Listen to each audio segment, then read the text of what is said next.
Bases dropped on a new edition of Soccer Down here. It's a Friday. It's a busy Friday. It's a big Friday. Lots and lots of stuff this weekend. Around the world, you got Der Klassiker. You've got Bayern Munich. You've got Borussia Dortmund. Huge match at the top of the Bundesliga. You've got Liverpool and Manchester City in England. You've got Valencia, who's trying to sell every player they possibly can, playing Real Madrid. You've got a bunch of games this weekend around the world.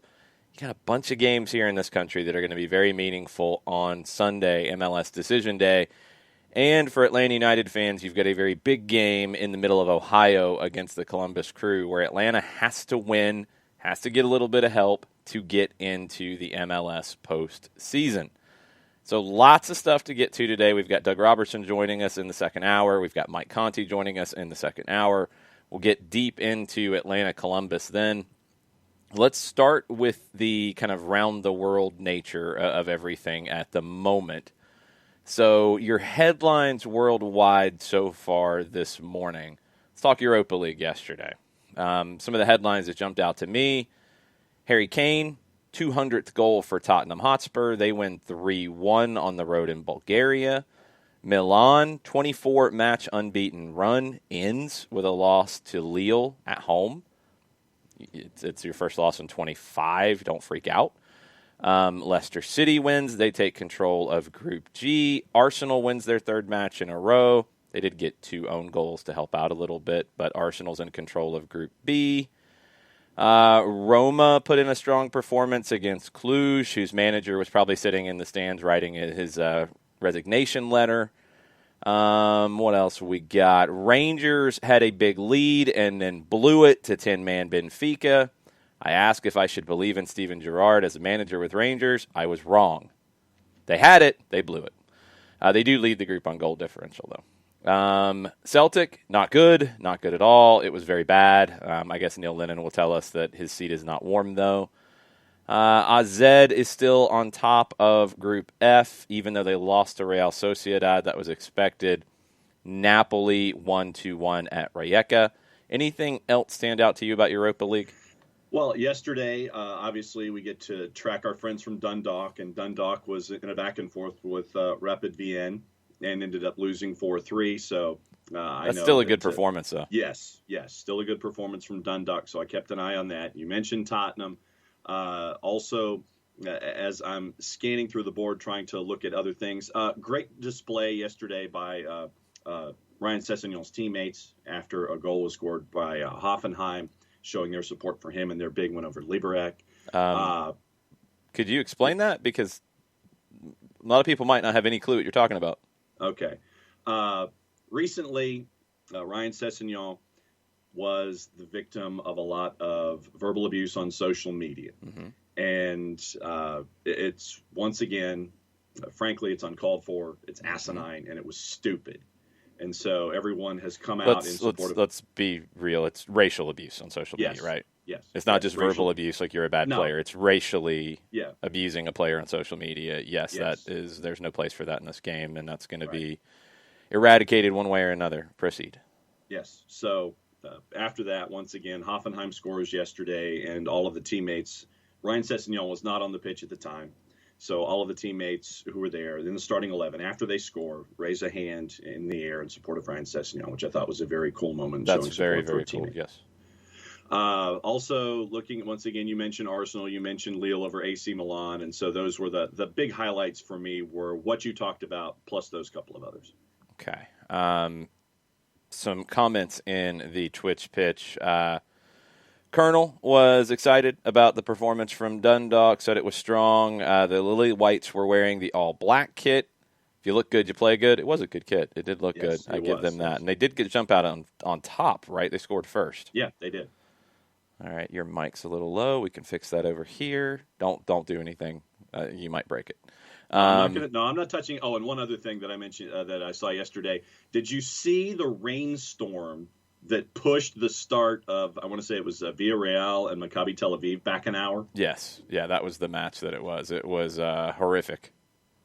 It was 40 cubits of wood. It was trying to figure out how you can build an arc, but Villarreal ends up winning 4-0. Well, yeah. kind of helps a little bit there. Leicester looked good according to KFC. Nick's also happy about that. Rangers game was wild. I wasn't watching the Rangers game. I think they were up 3-1, and Benfica had 10 men, and Benfica came back to draw. Check. He just can't do that, man. Rapid Vienna's getting torched in the Austrian press due to a poor performance, according to Burned. You're making a face. I thought you might have something to say. No.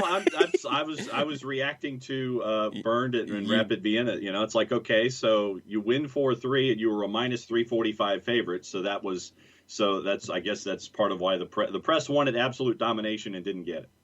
You gave up 3 goals. Mm-hmm. That's something to question. Like I said, you were minus 345 favorite. So you were a huge favorite. You gave up 3 goals. Yes, you should be questioned. Like there's nothing. No, like if you're a minus 300 and you give up 3 goals, yeah, that's a poor performance at home. Yes, that is a poor performance, 100%. Has anyone heard from Jarrett? We have heard from Jarrett Ragamuffin. He is not happy about Neil Lennon. He is trying to bite his tongue. He might not be able to speak anymore. He's trying, though. He's trying to do his best. Let's see. Pacine says MLS would have said play on in that Villarreal drizzle. Probably. KFC says Celtic were being actively lamented yesterday. Oh, yeah, it was bad. There's something wrong with that team. It just is. I mean, when you come out and look as flat as they do in big games, that's a problem. Because it's not just one time. It's happening consistently. So it's a problem. It's a big problem. So Europa League is done for a little while. Champions League is done for a little while. We go into the international break next week, and we'll have friendlies, and we'll have Nations League qualifiers, and we'll have World Cup qualifiers in South America. Lots of things to get into next week with that. So the international competition at the club level will take a little bit of a step to the side. Before we get there, some big matches in domestic play, and the biggest one of the weekends in Germany. ESPN Plus is doing this up big. You got pregame, you got postgame. It is Bayern Munich. It is Borussia Dortmund, top 2 in the table. And I almost, and maybe this is just my perception of these two teams, I almost feel like roles have flipped a little bit, whereas now it is Bayern Munich who is the wild, open, aggressive, goal-scoring like crazy team. Defensively, I mean, you can ask some questions. Borussia Dortmund locked down defensively. They've only conceded 2 goals. Both teams at the top, both teams with 1 loss. Hansi Flick talked about that situation a little bit and said that they're going to take risks. They're not going to back off. And this is what they've done consistently under him. They have conceded 9 goals, which is the worst in the top half of the Bundesliga. Dortmund, like I said, has conceded 2. Both are on 15 points from 6 games. They've won 5. They've lost 1. Flick said, of course we would like to have fewer goals against us, but we also see the positive side. We've won all of our games with the exception of Hoffenheim. Defensively, we still have some room for improvement as a team. We play with a certain amount of risk. We have more new players at the moment and only have a little time to train. Training is where you're going to get better defensively.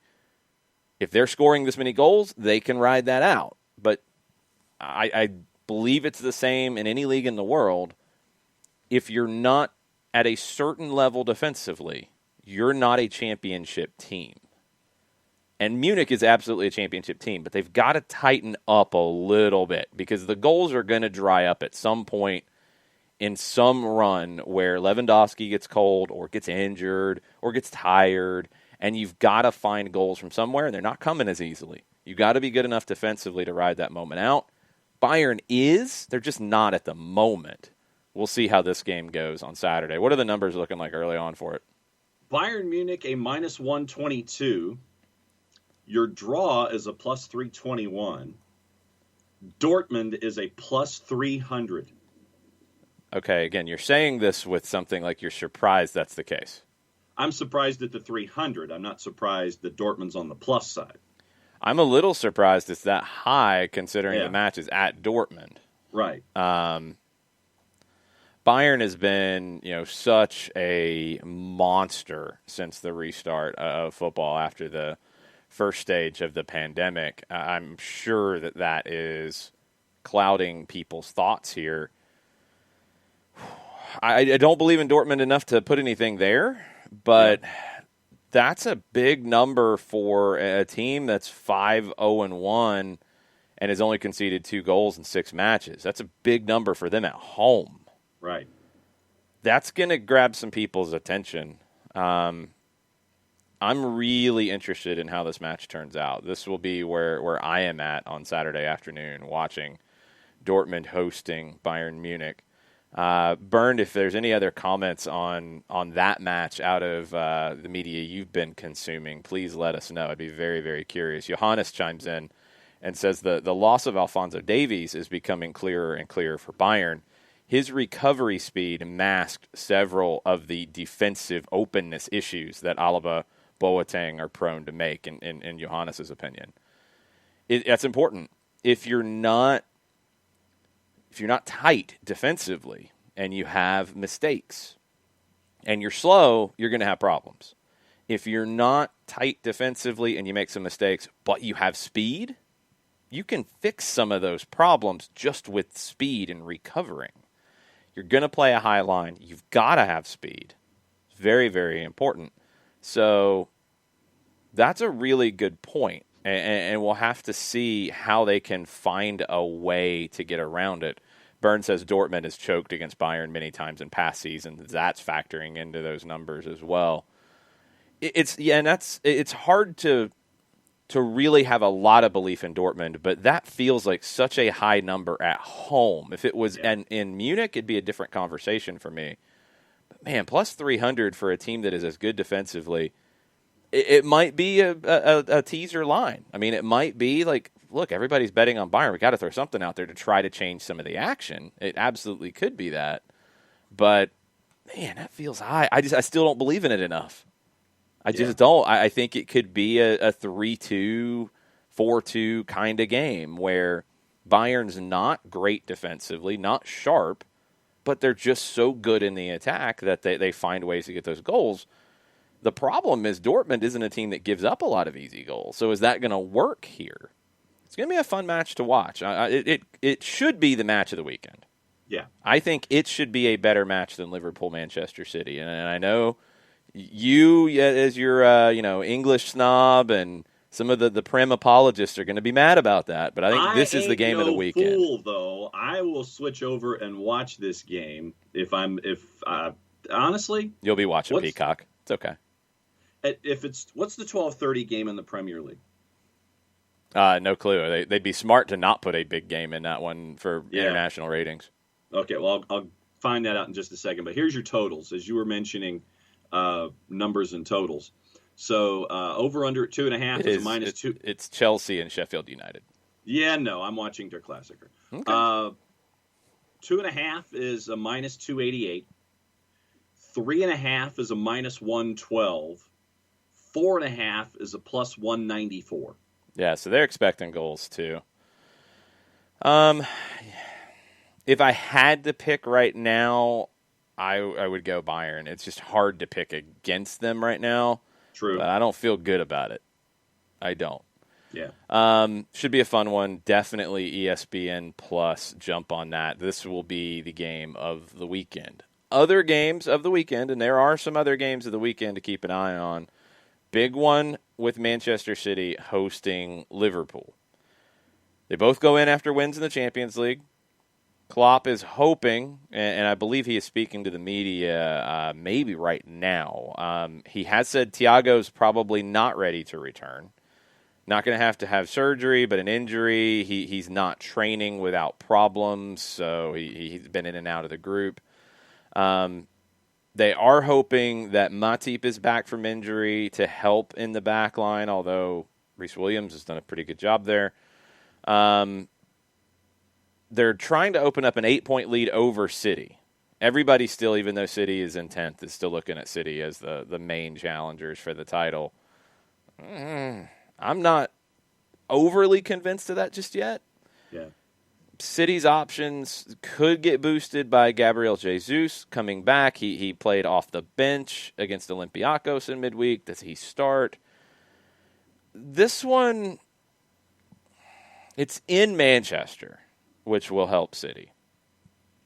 But will it help them enough in your mind? No. I've got a Chelsea note after we talk about this one. Manchester City right now, juice box is even money, plus 100. Liverpool to win a plus 246. Oh, wow. And your draws a plus 310. You get Liverpool plus 200. I mean, yes, they're on the road. That's pretty hard to say no. The draw was what? 310. That's where I think it's going to be. Yeah. I think it's going to be a 2-2 draw.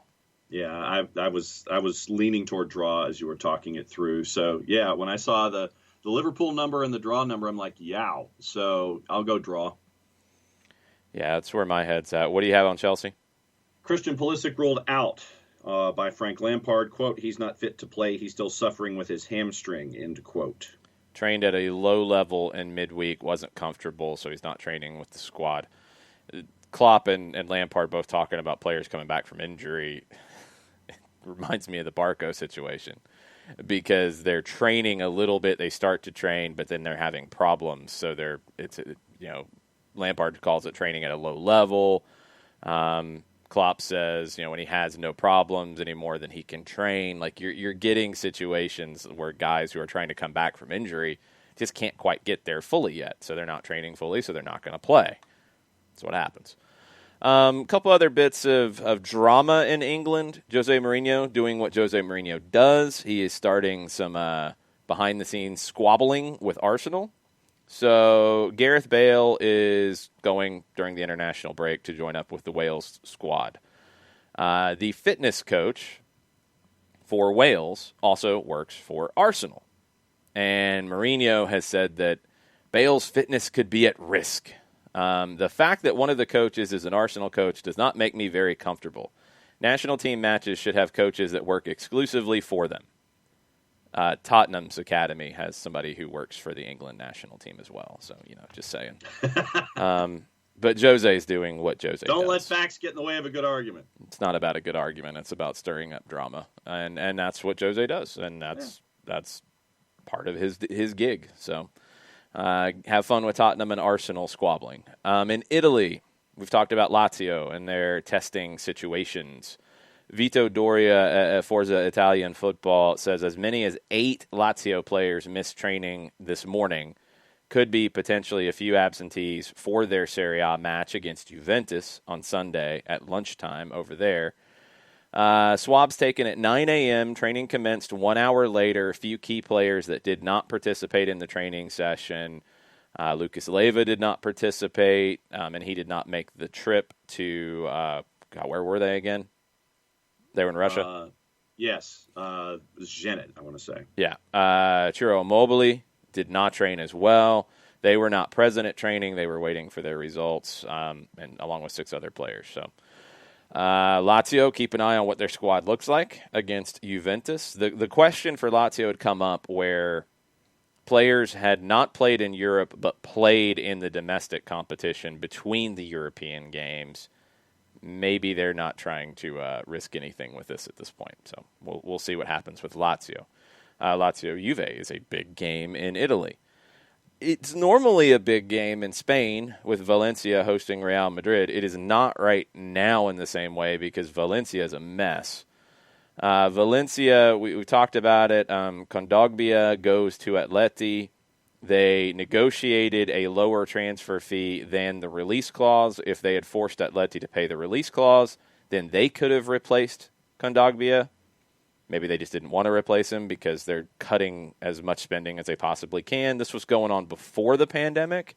It's probably accentuated now.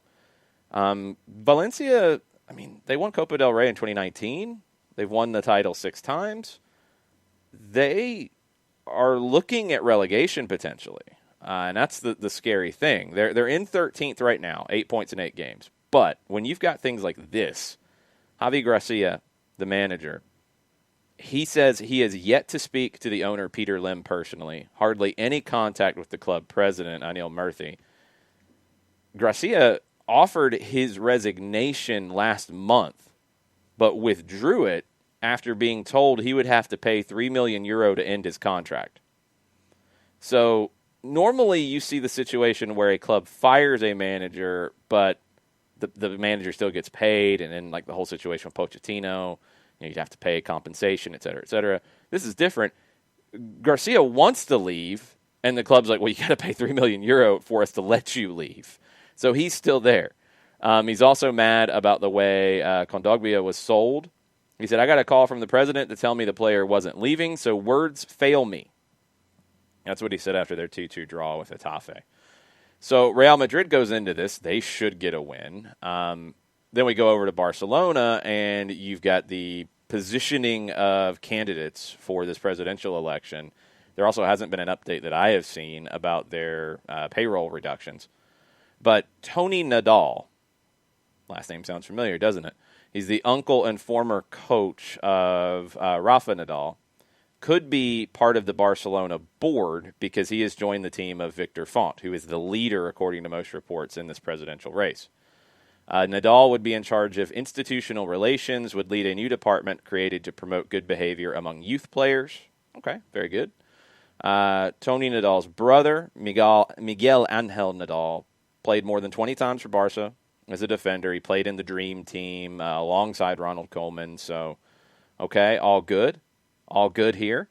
One bad thing. Rafa Nadal is a massive Real Madrid fan. Massive. Tony said, I'm very aware that my nephew is a Real Madrid fan and my brother is a former Barcelona player, but I don't hate our rivals. I think it'll be okay. I don't think it's going to hurt him because he's not running. He would be part of the group. I don't think it's enough to hurt Victor Font's campaign.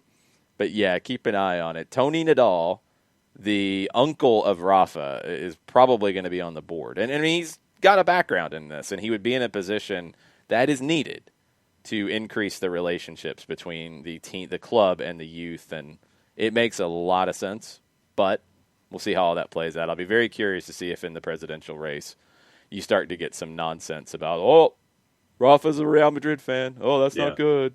Yeah. That's very bad. We'll see. We'll see how that goes. Okay, let's get into Decision Day because there's a lot. All right. There is a lot. So you got 2 postseason spots up for grabs in the East. 5 teams fighting for 2 spots. Chicago, D.C., Miami, Montreal, Atlanta. 5 teams, 2 spots. Montreal and Chicago have the inside track. They are in the final 2 spots. Atlanta's next. Atlanta wins. Chicago or Montreal don't win. They can draw. If they don't win, either one of them, not both, just one, Atlanta goes through. It gets different for all the teams further down because then you're jumping more teams. But that's the basics for Atlanta. You win. Chicago NYC ends in a New York City win or a draw, or Montreal DC ends in a draw or a DC win, and Atlanta goes into the postseason if they beat Columbus. Top seed at the top of the East. It is Philadelphia and Toronto. Philadelphia is ahead of Toronto on a secondary tiebreaker. Philly's at home, hosting New England. Philly has not dropped points at home this season. Toronto goes to Red Bull Arena to face the Red Bulls. Okay. Other things in the East. Top 4 in each conference host the conference quarterfinal stage. New York City, just outside of that top 4. They're in 5th. They are going to be watching Atlanta-Columbus just like Atlanta and Columbus will be watching what New York City and Chicago do. Because if New York City wins and Columbus loses, Atlanta goes into the postseason and New York City jumps into the number 4 spot, which would be huge for them because then you host a quarterfinal. The play-in part of it, 7 and 8 host the play-in game. 7 plays 10, 8 plays 9. Red Bulls are 7 right now. Nashville is 8 right now. New England is 6. New England's at Philly. There's a very good chance New England loses. Red Bulls and Nashville would love to get out of the play-in round. Would love to get out of the play-in round. So the East has got a lot of different things up for grabs. Out in the West, Sporting Kansas City, who has had another positive COVID result. Only one right now. There hasn't been talk about their game not being played on Sunday. But points per game are already going to decide it out west. And Sporting is in the number one spot right now at 1.8. If they don't play, they stay at 1.8. Portland is at 1.73. Seattle is at 1.71. Sporting is going to Utah to play Real Salt Lake. That's the game that's scheduled. So Dallas is in fourth. They're set to host a quarterfinal. Minnesota, LAFC, Colorado still could pass Dallas to get into fourth, depending on how all this goes. It's so hard in the West because of the different number of games and the points, and it's coming down to points per game. There's a lot of calculus involved. We mentioned Supporter Shield. It's Philly and Toronto. That's what it comes down to for the East and for the Supporter Shield. Looks like Diego Rossi will be the Golden Boot winner with 14 goals. Jossie Zardes has 11. Baric has 11. Rui Diaz have 11. They're going to need hat tricks, and they're going to need more than hat tricks. Rossi's going to need to not score anything. I think Rossi's going to win your Golden Boot. All right, so let's get into the games. Everything in the East is starting. It sounds like kickoff will be 3:40. Little bit of a pregame. ABC will have the Philadelphia and New England match. Then in the West, everything is at 6:30. I would assume the kickoffs will be 6:40. FS1 has the LAFC Portland match. Everything else is on ESPN Plus or on local TV. Let's start in the West. We'll get the West out of the way. Sorry, Western Conference fans, but there's a little more business in this show on the Eastern side. So we will work backwards in the West. Game that does not matter for anything. Vancouver hosting the LA Galaxy. Will Chicharito score again? I don't know. Vancouver's a favorite, or Vancouver's an underdog at home in air quotes in Portland against the Galaxy. What are the numbers? Vancouver, basically a plus 200 in the composite, courtesy of our friends at Odds Portal. The Galaxy are a plus 122, and your draw is a plus 266. Sure. Take a really, like, the weirdest generic juice box you can find. I mean, I think it's the one that's in the cheap plastic container that has the foil top. Put that, where it doesn't even have a flavor on it, it has a color on it. Put that on Vancouver. Raging Red. Yes, that one. I've never seen that, but yes, that one. Put that on Vancouver. For sure. Okay, Seattle hosting San Jose. Both are in. Game's in Seattle. San Jose is a big underdog. San Jose is basically a plus 400. Seattle's a minus 161 at home, and your draw's a plus 312. San Jose is in the last spot. Seattle could still win the conference. I guess San Jose could pass Colorado on points per game if Colorado loses and San Jose wins. I don't think they could go any further. Well, no, I don't think they could get to LAFC. Colorado, because they've only played 17. This would be game 18. This will be game 23 for San Jose. If it's enough to flip it, that's about it. A San Jose win would take them to 1.43. Okay, but a Colorado loss would take them below 1.47. So, okay, so a Colorado loss would be 25 divided by 18, 1.38 repeating, yes. So 1.39. Yes, so they could get the 7 if they get a little bit further. I think San Jose's got they're free. They've got completely nothing to lose here. I'm going to go draw. Okay, I was going to go with the Seattle win, but I understand where you're coming from. I'm just saying it's going to be a crazy game because San Jose is full of craziness. Yep. Real Salt Lake is a home underdog. They are out of everything. They are hosting Sporting, who could be playing to win the West. Real Salt Lake a plus 183, Sporting a plus 136. Your draw is a plus 254. If Sporting does not play, obviously they stay at a 1.8. If they draw, they go to 1.76. A loss puts them at 1.71. And a win obviously would keep them up top. They're missing Alan Pulido, we know. with an injury. They're going to be missing somebody else, but we don't know who that is right now. I would not do anything on that one right now until I know more. Sporting should win. Real Salt Lake has nothing to play for. Sporting should win here because they have everything to play for. But without Polito, it's going to be difficult. Depending on who that other person is who's out, it could be even more difficult. I would just wait and see what Peter Vermes has to say today when he speaks to the media. Minnesota hosting Dallas. Minnesota's in the 5 spot right now. Dallas is in the 4. That could obviously flip. Minnesota fought back to get a 2-2 against Chicago. Dallas is coming in after a win in Nashville. What are the numbers? Numbers for Minnesota and Dallas. Minnesota a plus 116 at home. Dallas a plus 240, and your draws a plus 230. Ooh. I'm kind of thinking draw. I'm leaning draw at the moment.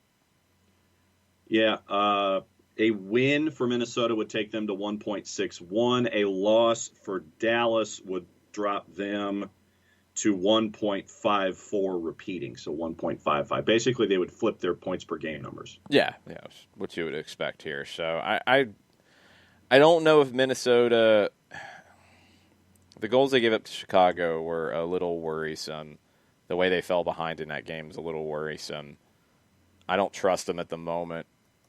Dallas is coming off of some success. I think they'll continue that. And if they get a draw in Minnesota, I mean, they're fine. They keep the 4 unless LAFC gets a win, which could pass them, and I believe would. LAFC, well, actually, I'm not 100% sure.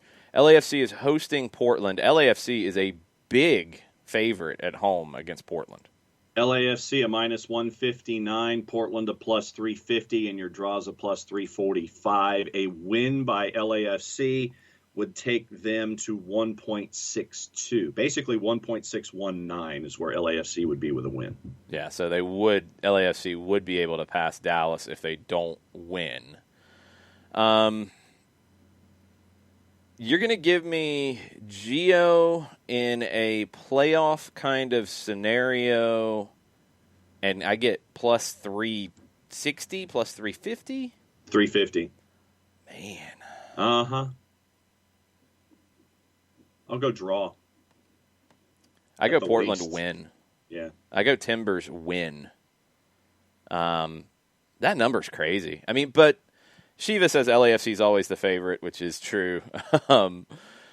That feels really exaggerated. I'm wondering if it is to generate numbers on the other side, action on the other side. You got to remember the way these numbers go. You are trying to entice people to put money on these games. Like, it's not a just total, like, this is what we think is going to happen. That factors into it, and that's a huge part of how these numbers are decided, obviously. But you see tweaks to get action going. That feels like everybody is high on LAFC because they're talked about so much, and Portland is kind of flying under the radar. I would take that action on Portland to win. I think they can win this match. Houston and Colorado. So Houston's out. Colorado is the most volatile team here in terms of points per game because they've got the fewest number of games. They're on the road. They are an underdog in this situation in Houston. Yeah, and their number is Houston's a plus 118, Colorado's a plus 195, and your draw's a plus 280. So Colorado, how high can they get? If they win this match, what does their points per game go to? 1.55 repeating. It only goes to 1.55 if they win? Yep. Well, then they can't really go anywhere. They can't go too far then. 25 and 3 is 28. 17 plus 1 is 18. 1.55 repeating. Okay. What if they lose? All right, let me change my calculator here. So 25 divided by 18, 1.38 repeating. So they'd be 1.39. Okay. So... yeah, okay, it's not quite as volatile as I thought. I think they do enough to win. I think Houston's kind of packing it in here. I think Top Ramos might look at some young talent looking ahead to next year. So I'll go Colorado win. Yeah, I will too. Watching Houston play last weekend, yeah, there was some awful mistakes at the back, and so I've got to go with Colorado here. Okay, we will start from the top in the Eastern Conference. So Philadelphia is leading the East. They host New England. Philadelphia has not lost at home. They are getting the respect from the juice box purveyors in this one. Plus 102, basically even money. New England a plus 245, and your draw is a plus 262. I think Philly wins. Yeah, I don't see New England winning this one. I think Philly wins it. I think they win it 2-0. Yeah, I've got to go with a solid performance here from Philly, and I like your 2-0 scoreline. Toronto is an underdog at Red Bull Arena as they try to keep pace with Philadelphia. They can't flip the goal differential. It's a massive amount. If Philly wins, they can't have more wins. So, I mean, Toronto's hoping Philadelphia doesn't win. Yeah. But they have a tough one themselves. They go to Red Bull Arena. So what are the numbers? Red Bull a plus 108. Toronto plus 2.25, and your draw is a plus 267. I ain't touching it.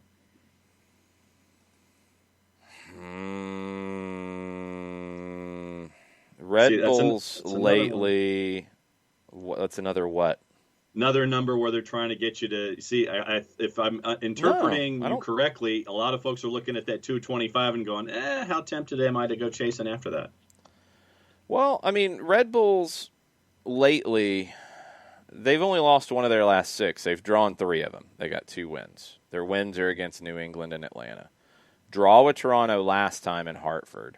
That's the last time these teams played. And they haven't played since the return before that, so that's your only recent match between the two. Red Bulls are coming in off after that 5-2 loss at Yankee Stadium, which is what makes me not believe in them as much. If that hadn't happened, I would have easily went draw and maybe Red Bulls win. Coming off of that loss, I have questions about the Red Bulls, but they have a lot to play for here.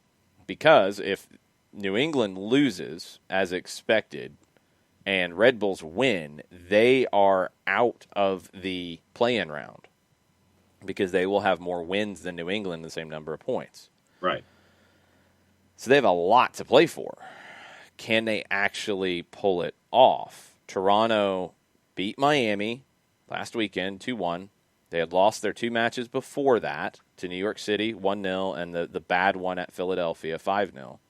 They beat Atlanta before that, and then before that they were on the long unbeaten streak with a lot of wins in it. I would not do anything on that one until I get an injury update on Toronto. Yeah. That is the question mark for me. I don't think I feel good enough to go Red Bulls with a win here, but I could easily see a draw, but I want to see how full strength Toronto is before I make that call. Yep. Okay, so next in the table is Orlando. They are number 3. They would love it if Toronto slipped up and did not get full points. They are hosting Nashville, who is number 8, who Nashville could pass New England as well if Red Bulls do not win, because Red Bulls would have the tiebreaker on Nashville. Nashville would have to beat New England, and then their goal difference would be better, and they would go through. No, Nashville would have to beat Orlando, sorry. So they could get there. Nashville could get out of this play-in round as well, but can they pull off the upset in Orlando? They are not favored to do so.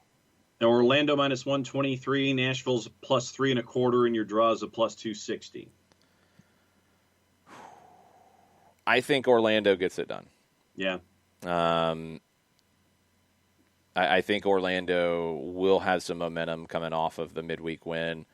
I think they'll do enough to get it done. Pareja is savvy when he needs to be in these situations. If his guys are not full strength, Nashville played midweek too, so that they're going to be about the same in that. But Orlando used a lot of energy in that. They're not going to have Nani here unless Disco overturns the appeal, which who knows. I think they'll be smart. They're playing a team that's not the greatest going forward. They're better than they have been. They are better than they have been, but they are not the greatest going forward. Orlando can sit a little bit, defend, rest in the game at times, look for DK on the break. I think Orlando wins 1-0. I think it is a tight match. Yeah, I like that. I like that scoreline at 1-0. I really do. Okay, we'll come back to Columbus, Atlanta, because we've got a lot more to talk about that one. New York City trying to get into the quarterfinal hosting situation. They go to Chicago, and this is a big one on the Atlanta side. This is pretty much a toss-up according to the numbers, which would tell you that New York City is actually the favorite because they're on the road in this one. Yeah. In the composite, Chicago is a plus 161, New York City is a plus 150, and your draw is a plus 264. So again, from an Atlanta United perspective, you are rooting for at least a draw. Yeah. New York City doesn't have to win to help Atlanta. A draw is enough for that to happen. That's absolutely doable. A New York City win is absolutely doable. Again, they're coming off of a 5-2 demolition job of the Red Bulls. New York City has won their last 3 wins over the Red Bulls and Toronto in that, and Montreal. Previous 3 before that, they had 2 losses. Previous 3 before that, they had 3 wins. So it's been a little up and down. But yes, New York City can go into Chicago and win this. Now let's look at the Chicago side. They have not won since October 11th, where they beat DC 2-1. Back-to-back draws on the road, Minnesota and Nashville. A loss at Philadelphia 2-1, which was a battle, which Chicago played really well. A draw against the Red Bulls 2-2, and a draw against Sporting 2-2. So 4 draws in their last 5, 1 win in their last 8. Chicago is not really lighting it up at the moment. I mean, you want to go even further back since the return to play after the MLS's back tournament. Chicago has 4 wins in, I'm trying to add quickly, 17 games. A lot of draws, but not a lot of wins. Their wins since the return are over Cincinnati, over Houston, over Atlanta, and over D.C. This would be their biggest win since the restart if they beat New York City in this match. I don't think they do. I think it's a draw. Yeah, I think it's a draw, too. I think it's probably a 2-2. I'm looking in that 2-2 neighborhood. Yeah, I think it's a draw. I don't see them winning this one, so that opens the door for Atlanta.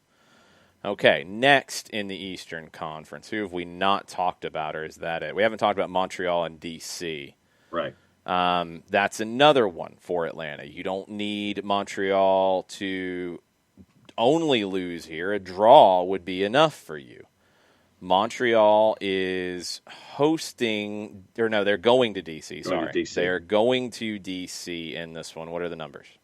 D.C. plus 123. Montreal's basically a plus 200 in the composite, and your draw's a plus 255. Okay, so Montreal has lost 5 of their last 6. Thierry Henry is starting to look very annoyed and frustrated with his group. They lost to Orlando. They lost to Nashville, both 1-0. They lost at Yankee Stadium 3-1. They beat Miami 2-1. They lost to New England 3-2, and they lost at Philadelphia 2-1. So they're losing games close, but they're losing games. On the other side, D.C. has been one of the hotter teams lately. I mean, across the whole league, they've been one of the hotter teams lately. D.C. lost their last one at New England 4-3. They were missing a lot of people. They get Julian Gressel back. They get Paul Arriola back. He is available for selection here for the first time all season. They had won the 3 previous matches to that, and they drew against Philadelphia. So 1 loss in their last 5. It is very possible that D.C. gets a result that helps Atlanta here. I think they win. Yeah, I just think that recent form with Montreal, and I mean, as far back as I can remember when we were looking at the last handful of games, we figured that Montreal would be going their way down the standings. DC's recent form to me is leaning toward a win there as well. I think DC wins. So I think Atlanta gets the help that they need.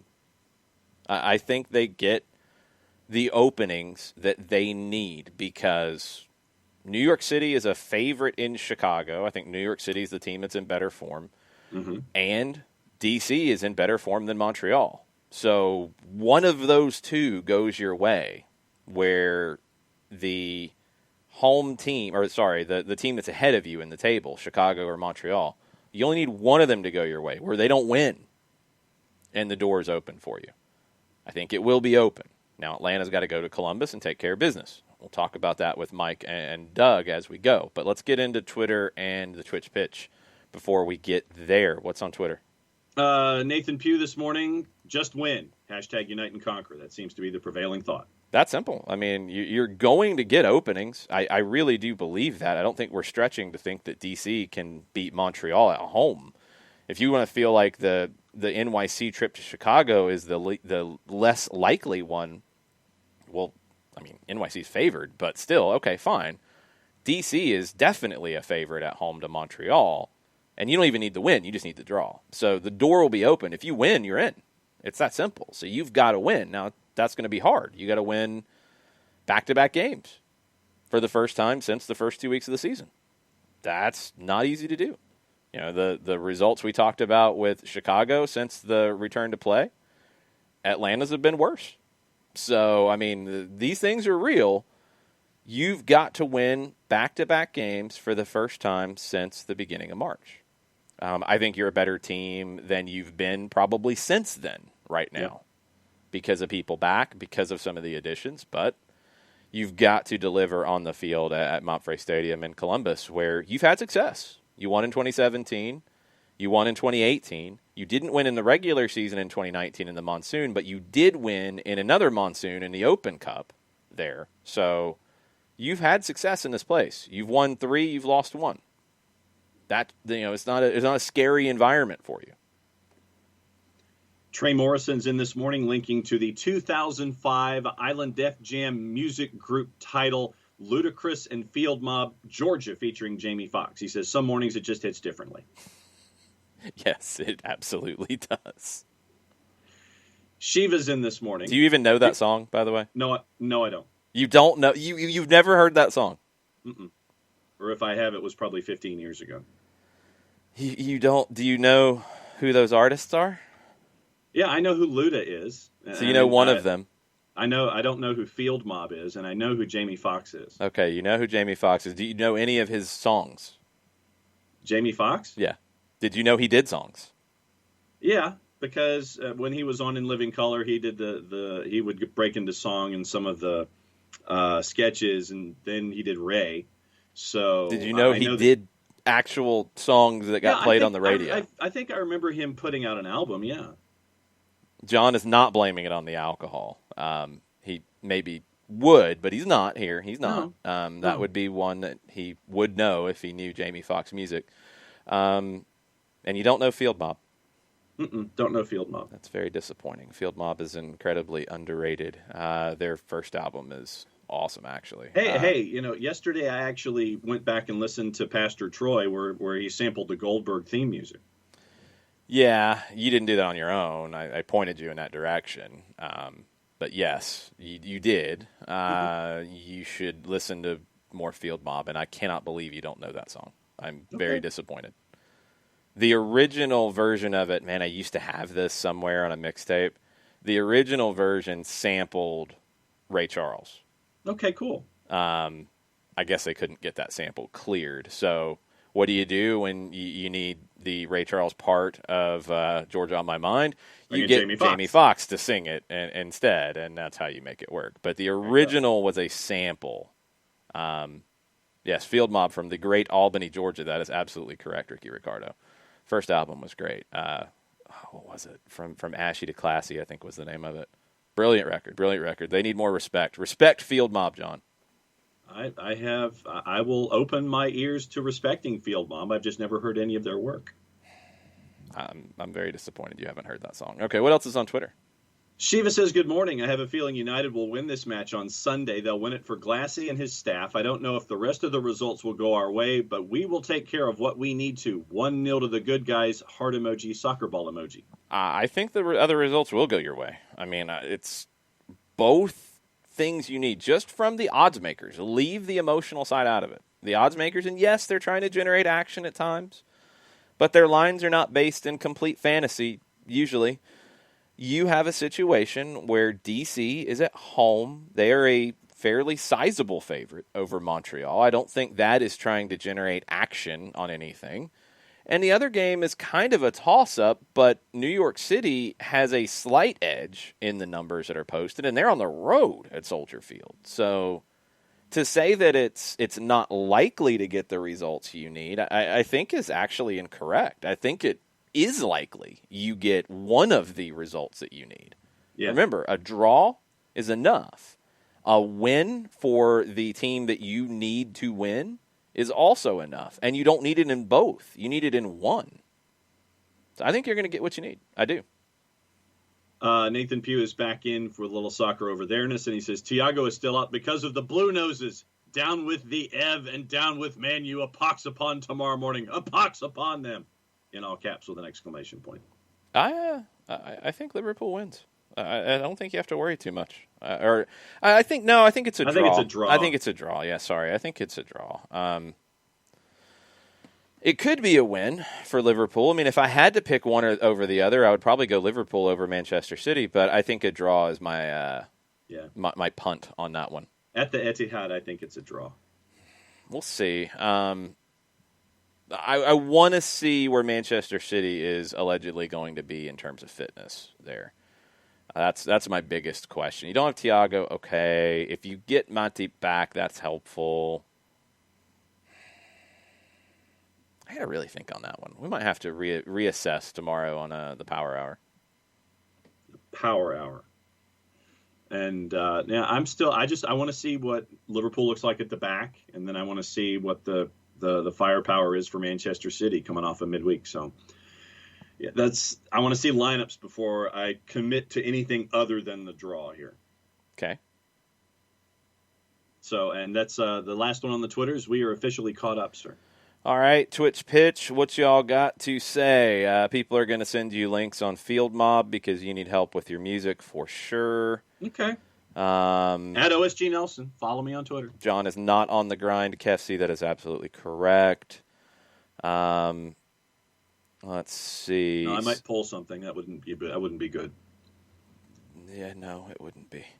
Talking about CONCACAF Champions League and what kind of things could look like for Atlanta going forward. So whatever happens this weekend, you do have CONCACAF that you will play on either December 15th or December 16th. You go into the second leg against Club America, trailing 3-0. You're going to be playing at a neutral site. Can you overturn that? Yeah. Are you likely to? No, you're not. What do you do with that match? And some have said just send the young guys.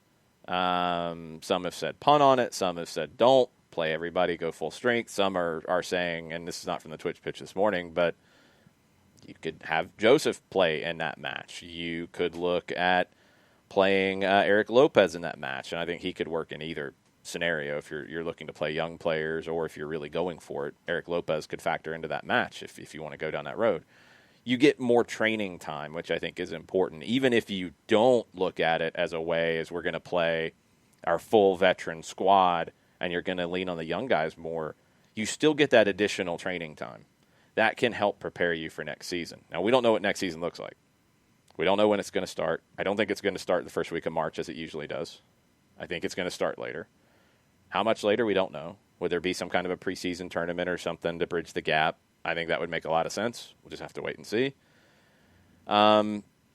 It's going to be very, very interesting. I do think we'll know more by the time we get into preparing for that match as to what next season looks like. Because after that tournament is over, I mean, even if you go through and you keep playing, it's only another week. Like, it's a week-long event that CONCACAF is doing. They're going to finish the quarterfinals, then they're going to play the semifinals, and they're going to play the final. That's it. So it's a week. Even if you go on a miracle run and you get to the final, it's an extra week after preparing for the game that you're preparing for. Okay, so that puts you to December 22nd. All right, then you're going to have to take a certain amount of time off based off of the CBA and minimum times away. I believe it is 6 weeks at a minimum. So then you can come back. But you're going to get this training time that nobody else gets to prepare for this, outside of the teams that are in the postseason and get to the final, because the final for MLS will be that week before. Okay. Take advantage of that. So don't send people home, I don't think, but everybody who you are looking at for next season, have in training camp for this match. And if you don't play them, that's fine. If you decide you want to give George Campbell the game, for example, okay, cool. But use it as a training camp opportunity to get ready for next year. I think it can be a very valuable resource. Very, very valuable resource. Send your field mob and other links to John so he can grind at OSG Nelson on Twitter. Yes. And follow him so I guess he can follow people because he doesn't understand how Twitter works. Help him, please. I'm still in the process of clearing out numpties, and I still can't add people, so I'm still kind of hacked off. No, you're doing this to yourself. Don't blame anybody else. I blame Twitter because I'm 3 different people. I don't want 3 different Twitter accounts. They're not helping me here. That doesn't even make any sense. Nobody's 3 different people, John. You're one person. I just need to be able to follow more people. They're killing me. Well, you need to create engagement with people so they follow you, too. That's the whole point. You get people to follow you, you can follow more people. That's how it works. I thought that there was a limit that you could only follow 5,000 people. That's what Twitter told me. I follow more than 5,000 people, John. You don't have more than 5,000 followers. That's the whole point. But you don't get followers by not posting stuff that people want to follow you for. Do you understand what I'm saying? Yeah. So you need to work your Twitter to get more followers to then you can follow more people. Does that make sense? You're looking at me confusedly. No, I'm looking at you. I'm still looking at you harumphing and stamping my feet. Well, how about we stop being a child and harumph and stomp our feet and just actually do what needs to get done? Por favor. So first thing you do is you tell me to clear out numpties, and now you want to tell me to increase my engagement. Well, you need to do both. It's not an either-or situation. You need to do both. Man, I'm going to have to do a class for John on how to use social media. Probably. Thank you to Kevin from Charlotte who sent a care package yesterday. I have more watermelon Red Bull than I could ever need in my life now, which is great. Well done. Very, very cool. And he also sent a couple things for you. I got a box of candy to head your way. And a very important book. Salt, Fat, Acid, Heat. Yes. Bon Appetit says, just reading Salt, Fat, Acid, Heat will make you a better cook. The Atlantic says, this is the book of cooking grammar that so many novices would benefit from. BuzzFeed says, if you only buy one cookbook this year, make it this one. Learn to cook delicious meals with any ingredient, anywhere, at any time, even without a recipe. Mastering the elements of good cooking. Salt, fat, acid, heat. Kevin from Charlotte is going to try to help you learn something about how things work in the kitchen. So he wants me to set fire to my kitchen, basically. No. Again, it's not an either-or. Also, there's a Netflix show, so you can watch the show that goes along with the book, John. Ricky Ricardo says, I have that book, and yes, John, you need it. Salt, fat, acid, heat. Yes, so thank Kevin from Charlotte. Thank you, Kevin from Charlotte. Because he is trying to help your non-existent cooking skills, and maybe you will learn a few things in the kitchen. That's good. Okay.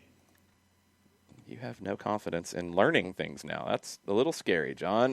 Why don't you have some confidence in telling us about Steve Apolinski? I could do that. Apolinski and Associates, LLC, proud supporters of everything soccer down here, and the SDH network. Wrongful death and serious injury matters are a question that you need to have answered. You can answer them. Have Steve Apolinski and Apolinski and Associates, LLC answer them for you. How do you do that, you ask? A couple different ways. You can shoot Steve an email directly, steve@aa-legal.com. Or you can dial up Apolinski and Associates, LLC at 404-377-9191, get a free consultation. Or the third way is by doing it through the World Wide Web, large device or small. Go to aa-legal.com, hit the enter key, the return key, the advance key, whichever one advances your screen to that homepage, and a pop-up window pops up, because that's what pop-up windows do. They pop up.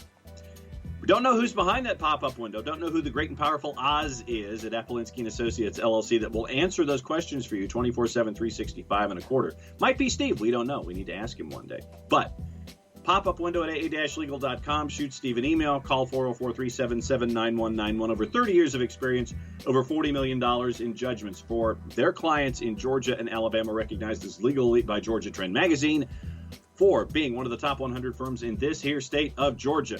The website for wrongful death and serious injury matters and Apolinski and Associates, LLC is aa-legal.com. Your tempo changed multiple times in that. That was weird. Well, hey, you know. You sped up, you slowed down, you went all over the map. Never let it be said that I was atonal.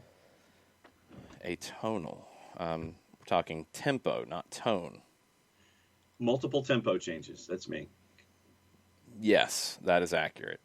Let's see if we can get Mateo to grab Mike Conti on the Skypeage. Mike's with us now. What's up, Mike? Hey, it worked today. Yeah, you know, it happens every once in a while. Mateo does good work.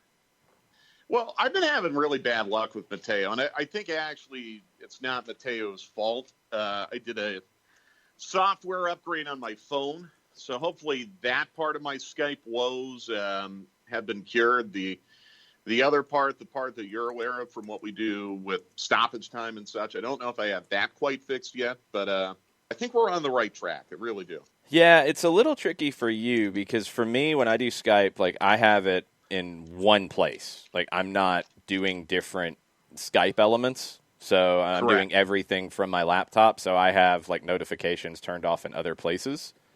But Right. you need notifications in two places, which can be awkward, I think, with the Skyping. Awkward. Awkward's an excellent word. But I think we at least have it cured for our Friday visit. We can take that. Soccer down here. So that's good. We can take that. So outside of the Atlanta United situation in Decision Day, which is where we'll spend most of the time, what else is the most intriguing Decision Day storyline to you? Oh, wow. There's a couple. Shield is not decided. Mm-hmm. That, I think, could be a lot of fun. You got Philly and Toronto, even on points, even on wins. Philly hosting New England. Toronto at Red Bulls. Toronto not favored. Philadelphia favored, according to our friends at BetMGM, William Hill, whatever they're called. I think always on Decision Day, that's going to be like the big glamour headline, right? That's what all those guys up in New York are going to be writing about this weekend. ABC flexed the Philly New England match because they want to show a potential Supporter Shield win by Philadelphia. I think Philly gets it, but I wouldn't be shocked if Bruce Arena could maybe pull a draw out of that. New England's got something to play for too. New England right now, they're looking okay to stay out of the play-in round, but if they were to lose, and if Red Bulls were to beat Toronto, and Red Bulls are home and they're favored, Red Bulls get up to 6th. New England drops. So Revolution have something to play for as well. If they get a draw, they're safe. But they don't want to be in the play-in round. And potentially have a visit from maybe Atlanta United in the play-in round. That would be an extremely unexpected playoff rematch from last year. So that really stands out to me. the Shield. I think the race in the West also is confusing because now you're on points per match. Done the math on it yet. It's a lot easier to do the math when it's just raw points as opposed to points per match. But to me, it looks like Sporting, Portland, and Seattle all have a shot at the number 1 seed going into this weekend. So you've got a lot going on here. You've got 5 teams going for 2 spots in the East. You've got the Shield up for grabs. You've got the number 1 seed in the West up for grabs. Between 3 teams, I think. Your top 8 in the West is pretty well. It is set. Your top 8 in the West is set. So no one's fighting to get above the line in the West. But it's going to be a lot of fun. I'm going to be really curious to see how Philadelphia plays in this moment. I think I agree with Jason that they've been the best team this year. Can they close this out now? If they win at home over New England, and again, they're favored, they will have closed it out. So then with you and Jason focusing on Columbus and Atlanta United, what is the rest of the broadcast room going to look like while you guys are going to be scoreboard watching? How many devices are the two of you going to have fired up looking at other Mike games? won't be looking at other games. Yeah, no, I can't do that. I will. Yeah, well, here's the thing. I really think if Atlanta United wins on Sunday, they're going to be in. The level of outside help that they're going to need is very, very manageable. So if Atlanta United is leading in this match, then I'm not really worried about scoreboard watching. I feel like it'll take care of itself, and plus I have Jason for that. If Atlanta United draws, I don't think they're going to get in. We'll scoreboard watch, but I just don't expect Cincinnati to give you the help that Atlanta would need. And if Atlanta United loses, they're out. There'd be no point to watch the scoreboard at that point. So, I don't want to sound cocky or overconfident, but I will say this. If Atlanta United wins Sunday and somehow they don't get into the playoffs, that is very unlucky. Can we all agree on that? If Atlanta United wins Sunday and does not get in, that would mean that DC has beaten Montreal and Chicago has beaten New York City. Other way, Montreal's beaten DC. Montreal's above the bar. They'd have to. I'm sorry. Yeah. Yes. Thank you. Well, and that's another kind of confusing element to all this too, where with a win, Atlanta United needs Miami to lose, but with a draw, Atlanta United needs Miami to win. No, that's going to add to the confusion. No, right? no. I think we're making it more confusing. If Atlanta wins, Miami can't pass them. Right. If Atlanta wins, it comes down to Montreal or Chicago can't win. One of them can't win. A draw for them would be okay. Atlanta, if they win, they're good with that scenario. And Montreal and Chicago are both underdogs going into their matches this weekend. So isn't that what I said? Yeah, you said if Atlanta wins, you need Miami not to win. Miami doesn't play into that if Atlanta wins. I said Miami, I meant Montreal. Yeah, Excuse me. there we go. Okay, now I got it. If Atlanta wins, you need Montreal to not win. Right. If Atlanta draws, you need Montreal to not lose. There we go. Yeah. So it's a little confusing from that standpoint. If Atlanta, so here's the thing, guys. Like, if Atlanta United wins and they don't get in, this is the unluckiest season in the world. If Atlanta United draws and gets in, we should all be buying lottery tickets. That's basically what it comes down to. I really believe that DC is going to beat Montreal. I really think that. I think with Arriola coming back and the emotional boost, and there might be an element of playing for Chad Ashton. I think Montreal has kind of had it with their season. Yeah. We talked about this, I think, on Wednesday, how, they haven't been home in 3 months, and they've just got to be over it and exhausted, living in New Jersey away from home for 3 months. I really strongly think DC is going to beat Montreal. Really strongly believe that. Chicago and New York City, I don't know. Chicago played pretty well in Minnesota on Wednesday. You know, but they also blew a 2-goal lead. Mm-hmm. So, I mean, they played well, but obviously not that well. I don't know what's going to happen there. And I don't think, based on what I saw Sunday, that Cincinnati's going to do anything down in Miami. I understand that Miami has not played well lately. I just don't trust Cincinnati, a team that scored only 11 goals all year. Okay, I think worst case for Miami in that match is a scoreless draw. So that's what it comes down to for me. If those things happen, Atlanta United, if they win, they're going to be in the playoffs. I think the hardest element of all of this for Atlanta United is going to be getting the win in Columbus. And yeah, Columbus has only won 2 of their last 9. But Atlanta United has been dreadful with a capital D on the road this year. And Columbus has been very, very good at home, 8-1-0. So a lot of things are going to have to go against form for Atlanta United to win in Columbus on Sunday. That's not to say they can't do it. And I think Atlanta United is in much better shape, probably in the best shape roster-wise and fitness-wise going into a road game since February 29th in Nashville. Okay? So, yeah, they have been terrible on the road this year, but this is a different team than, you know, the team that was going into Chicago, the team that was going into Miami a couple times, team that was going into Orlando last Wednesday. They're going to be in much better shape. So we'll see. But as far as what I'm going to be watching on Sunday, both of my eyes are going to be on what's happening in Columbus, because you do not need me to be distracted and trying to provide you an accurate description of what's going to be happening in that match. So, yeah, a bunch of people have actually been asking what our broadcast situation is. So we're on Star 94 for this one. The Falcons are playing at roughly the same time. So we're on Star. We will be calling it from the studios. We're not at the stadium, obviously. We're going to be at the studios calling it. I will have 2 screens for both of those games that will be on, and then I'll have my phone for stats and social media. So that's how I'm going to be set up, just because they'll be on off to the side.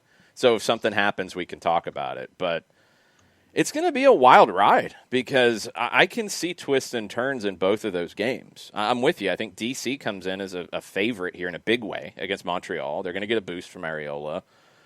They can absolutely play their way in. You know, they have a lot to play for. The Chicago game's a little bit harder to call, but New York City's been in good form. So New York City going to Soldier Field and winning is not a crazy scenario. And by the way, New York City could get into the top 4 if they win and Columbus does not. They've got a lot to play for. So they got a lot to play for. If Columbus even draws, New York City can get into the top 4 and have a home game. And if they're playing at home at Yankee Stadium, I mean, we've seen it. We've seen what a advantage that is for them in the playoffs and what a disadvantage it is for them when they're not there. Who are you most looking forward to seeing in an Atlanta United jersey this weekend, Mike? It's not a particular person. I think it's a particular combination. And again, it's Lennon and Dom. You know, Jason was on 92.9. I don't know if it was yesterday or today, and it has completely echoed the way I feel about this match. You got to attack Columbus down your right flank. And Lennon and Dom right now are rolling. And if you add potentially Franco Escobar into this mix as a right center back, boy, I mean, Atlanta United down the right flank is as threatening as anyone in this league right now. Now, the key is, who are you going to have on the end of this to be your finisher? And is it going to be Adam John, who did finish a Dom cross on Sunday against Cincinnati? Is it going to be John Gallagher? Is it going to be Ezequiel Barco? Is it going to be Marcelino Moreno? I mean, a lot of different things can happen. And that's a key element to it. But this is where I think you have a situation now where your most consistent player all year, Brooks Lennon, and I would argue your most impactful player acquisition midseason, and that's not a slight on Moreno. It's just that Dom has played more. Yeah, he's played more. It's only that. It has nothing to do with individual quality or anything. It's just Dom has played more. Okay, and he leads your team in assists. Here's a situation now where Glassy can go to his most consistent player and his most impactful midseason acquisition and say, okay, guys, get us in. And I think they can do it. I really, really think they can do it. I think there's going to be a tremendous opportunity with that speed and safety down the right side for Atlanta United to really make life difficult on Columbus's defensive left. So that, to me, it's not an individual, John. It's just that combination. And if you have Franco Escobar into this mix as well, and it sounds like you probably will, even better. What's going to be interesting now is Glassy has seemed to indicate, and again, sometimes you have to parse words when we're talking about injury information with Atlanta United. Right. But now it sounds like Miles Robinson could even be in this mix. Now, from a fitness standpoint, I don't know. In fact, I don't expect that he could give you 90 minutes from a fitness standpoint. But he's in the mix now. It sounds like Foxx is not or might not be. So do you go Escobar Meza? Do you go Escobar Robinson? Do you go Escobar Meza with the intent of bringing on Robinson at halftime? I don't know.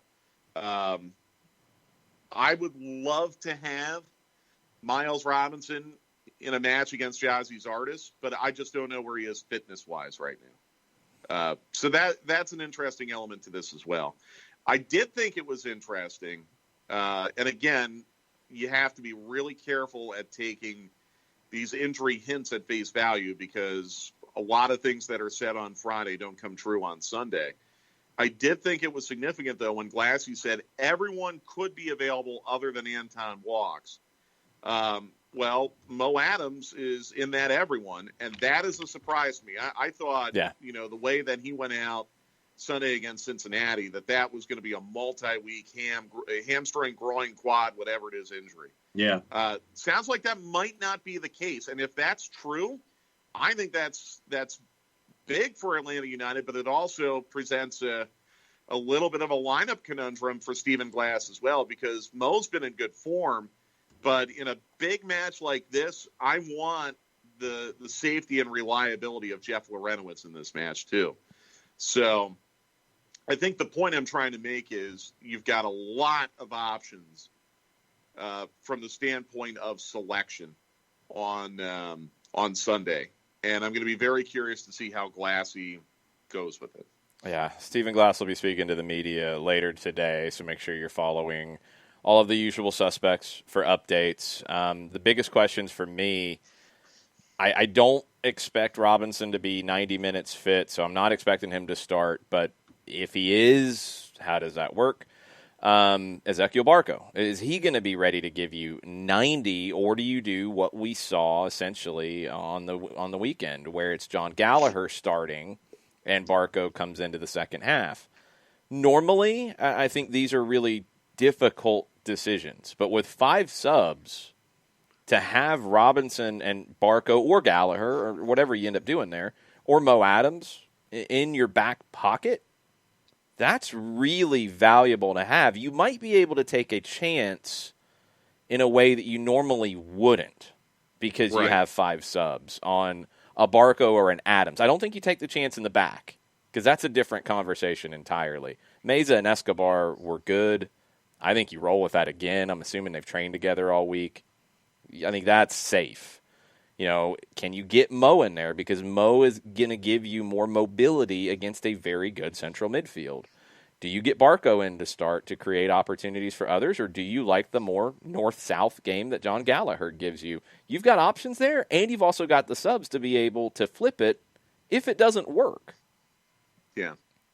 Yeah, exactly. And I think there's going to be an interesting kind of dance as well tactically for Glassy, because you're going to want to take chances. This is a match you need to win, but all you need to do is win by a goal. Mm-hmm. So I think 1-0 works just as fine as anything else. There's a flip side to this, though, guys, and this is something that happens in these kinds of games. Like, we think of normal substitution patterns. This is not a normal game. So if you start, let's say you start with Mo Adams because he's been very good lately, and he is maybe a better fit to play Columbus's midfield. And it doesn't look good. It doesn't look right. You might make a sub 30 minutes in because you can't afford to have it not go well. You can't take that risk in this game. You'll see in these kinds of games sometimes managers have to make an earlier sub than normal to fix something that isn't there. And that might be what we see here. It's not a panic situation. It is you don't have the ability to hope that it works and it doesn't, and okay, you get them next week. This is it. Yeah.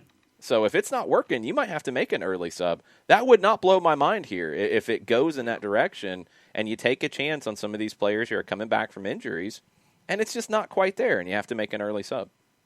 Yeah. This is a playoff game. Yep. It's a playoff game, and it will be approached as such. The only difference is it's a playoff game where you don't go to penalties if you're even after extra time. But in a way, that kind of changes the game, too, from a substitution standpoint, where it's a playoff game where you're making subs for a 90-minute match, not potentially a 120-minute match. I think it's going to be fascinating. But, guys, I might be nuts. I feel really good about Atlanta United coming into this match. It's not going to be easy. It's not going to be easy to get a win on the road again. As I said, they just have not been good on the road this year, aside from, when they played just absolutely adrift DC United team a couple weeks ago, and DC has gotten much better. But I feel really, really good about Atlanta United coming into and one of the reasons why I feel good about it is you've had a full week to prepare. Columbus is not.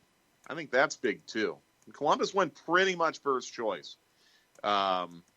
On Wednesday, pretty much. I think Wayland Francis started. Other than that, pretty much a first choice group for them on Wednesday. So, but they played on Wednesday. Mm-hmm. But they played on Wednesday, and I think that's huge. So, look, from an Atlanta United standpoint, you put yourself in this position. You've dropped a lot of points in a lot of places this year, and that's why you're in this spot. But you've gotten a lot of help elsewhere to give you this chance. It reminds me a lot of the MLS's back tournament, where hoping against hope, things broke so much in your favor that all you needed to do was get 1-0 win in Orlando. 1-0 win would have put you through. You did not get it. But everyone did their job to give you that opportunity. And it feels kind of similar now coming into this one. Ironically, it was Columbus, Atlanta United's third and final chance to get that 1-0 win in Orlando. And here you go again. Mm-hmm. This version of Atlanta United is much better than the version of Atlanta United that played Columbus in July. But this is all you wanted, Mike. I mean, it's 5 teams for 2 spots, but to get to this point of the season, the last day of the regular season, all you want to give yourself is that chance. Yeah, and you gave it to yourself by beating Cincinnati. Look, we'll be able to do a better postmortem next week if this doesn't work out on Sunday. You're going to look at, you would have loved to have gotten that point against Toronto. You would have loved to have gotten that point against Red Bulls. Bad call was a factor. You would have loved to maybe gotten a point somewhere in Orlando. Don't get a first-half red card against Cincinnati. A lot of different places where you're going to look and say you drop points. However, I think there's also a lot of different places where you can look at, hey, we picked up a point we weren't expecting. Late equalizer in Orlando, late equalizer in Miami. So it kind of goes both ways. You make your own luck in this league, and this is where Atlanta United is. And again, if they win on Sunday, I think they're going to be in. I don't see the things they would need elsewhere to put them in to be all that unrealistic. Question from Tesco in the Twitch pitch. When you say somebody chops a pass on the radio broadcast, he was trying to imagine what that looked like. I said it was usually, and correct me if I'm wrong, when somebody passes like across the grain, like back across the grain. Yes. Because that's how I'll use it on a dribble. Is if somebody chops it back. 100%. Okay. Think about slicing into a beautiful reverse seared ribeye. There you go. Where you're going against the grain. So yeah, a chop would be almost like a reverse diagonal. Does that make sense? Yeah. I know that sounds kind of like a weird way to describe it. Sometimes I will also use chop to describe a bouncing ball in the same way that a baseball infielder were to field a chopper. So I've noticed that. Yeah. Tesco said I'm pretty good at low hop and follow. Tesco said I'm pretty good at imagining the game, but that helps a lot. Yeah. Good. I hope so. Yeah. No. Look. I mean, I tend to use some verbs that I know are unconventional to soccer. Chop would You be and me one. both, brother. Slice would be another. A slice is again kind of a long ball over the top or a long diagonal that has a little bit of odd English to it. Yeah. So kind of like slicing a golf shot. Yeah, but you're starting to use slice exactly like a golf shot where it's typically an outside of the foot ball. Right. Because if you hit the inside of the foot, it's going to bend. It's more like a draw. If you're coming across it with the outside of your foot, it's the same thing you do when you slice a golf shot. Well, good. I'm being more intuitive than I realized. Yeah. I didn't know that. So that's even better. Yeah, no, that's 100% it. And I'll say pitch in the same way that you would pitch a golf ball onto the green. You know, it's kind of like a chip, a high floating ball that is parallel to the touch line. Doesn't bend inside or outside. That's what I would call a pitch. So thanks for the question, Tesco. Yeah, Tesco said it's easy to imagine like what's happening because of the work you do to describe it. I appreciate that. That's a huge compliment, Tesco. I appreciate that. But honestly, I'm just one incredibly small part of that. It's Jason and the way that he describes and puts things in context that makes it all work. I think you heard when Jason wasn't with me a couple weeks ago at the Red Bulls match, just how incomplete it is without what you do, Jason. So I appreciate that, Tesco. But really, Jason's like 85% of it. No, stop that. Yes. Give yourself some credit. No, I'll take some credit. I'm not taking 85%. That's too much. You're a solid 85%. No. Solid. Okay, thank you. Don't fight me on this, Jason. I appreciate it. Thank you. I control your mic. Remember that. That is also true. On Sundays, I control you. On right now, I do not. But on Sundays, I do. That is also true. We're going to have a sound effect for scores in these games that matter, though. Well, yeah, I'm working on that today. I'm going to get a klaxon. By the way, not to ask you this on the air, but do you have the ability to play sound off your computer? Yeah, I can do that. I can set that up. All right, then I'm going to download a klaxon and get you a cord. Okay, because I'm good with the trap air horn as well. If we need to do that, that's very appropriate. Yeah, that might not be bad. It's got to be something brief. Yeah, this is pretty good. The trap air horn. I'll get a shorter one. Yeah, that's like a solid 2.5 seconds. Yeah, we just don't have that much time. Yeah, I think we can get a shorter one than that. We'll work on it. We'll come up with something. All right. Well, what's the broadcast plans for Sunday? So, really important. Please help us spread the word. Falcons are on 92.9 Sunday, unless the Falcons game were to be canceled, and if so, then we'll be on 92.9. Yeah. Falcons are, and I don't want to panic anyone. Falcons are still on. Their COVID positive this morning was to a staffer. They're doing contact tracing. They're doing all the things that the NFL protocols call for. This has happened before. We think the Falcons are going to play. So assuming that happens, soccer on Star 94, 3 p.m. for the Five Stripes Countdown. 3:40 will be the kickoff. We'll do a full-time report. And, again, it's on Star 94 and on radio.com. Just search for the Star 94 page on radio.com. Also, don't forget, I know this is kind of sneaky, but a lot of people do forget the Atlanta United app also has the audio. Yeah, and it will switch to Star 94 before the game.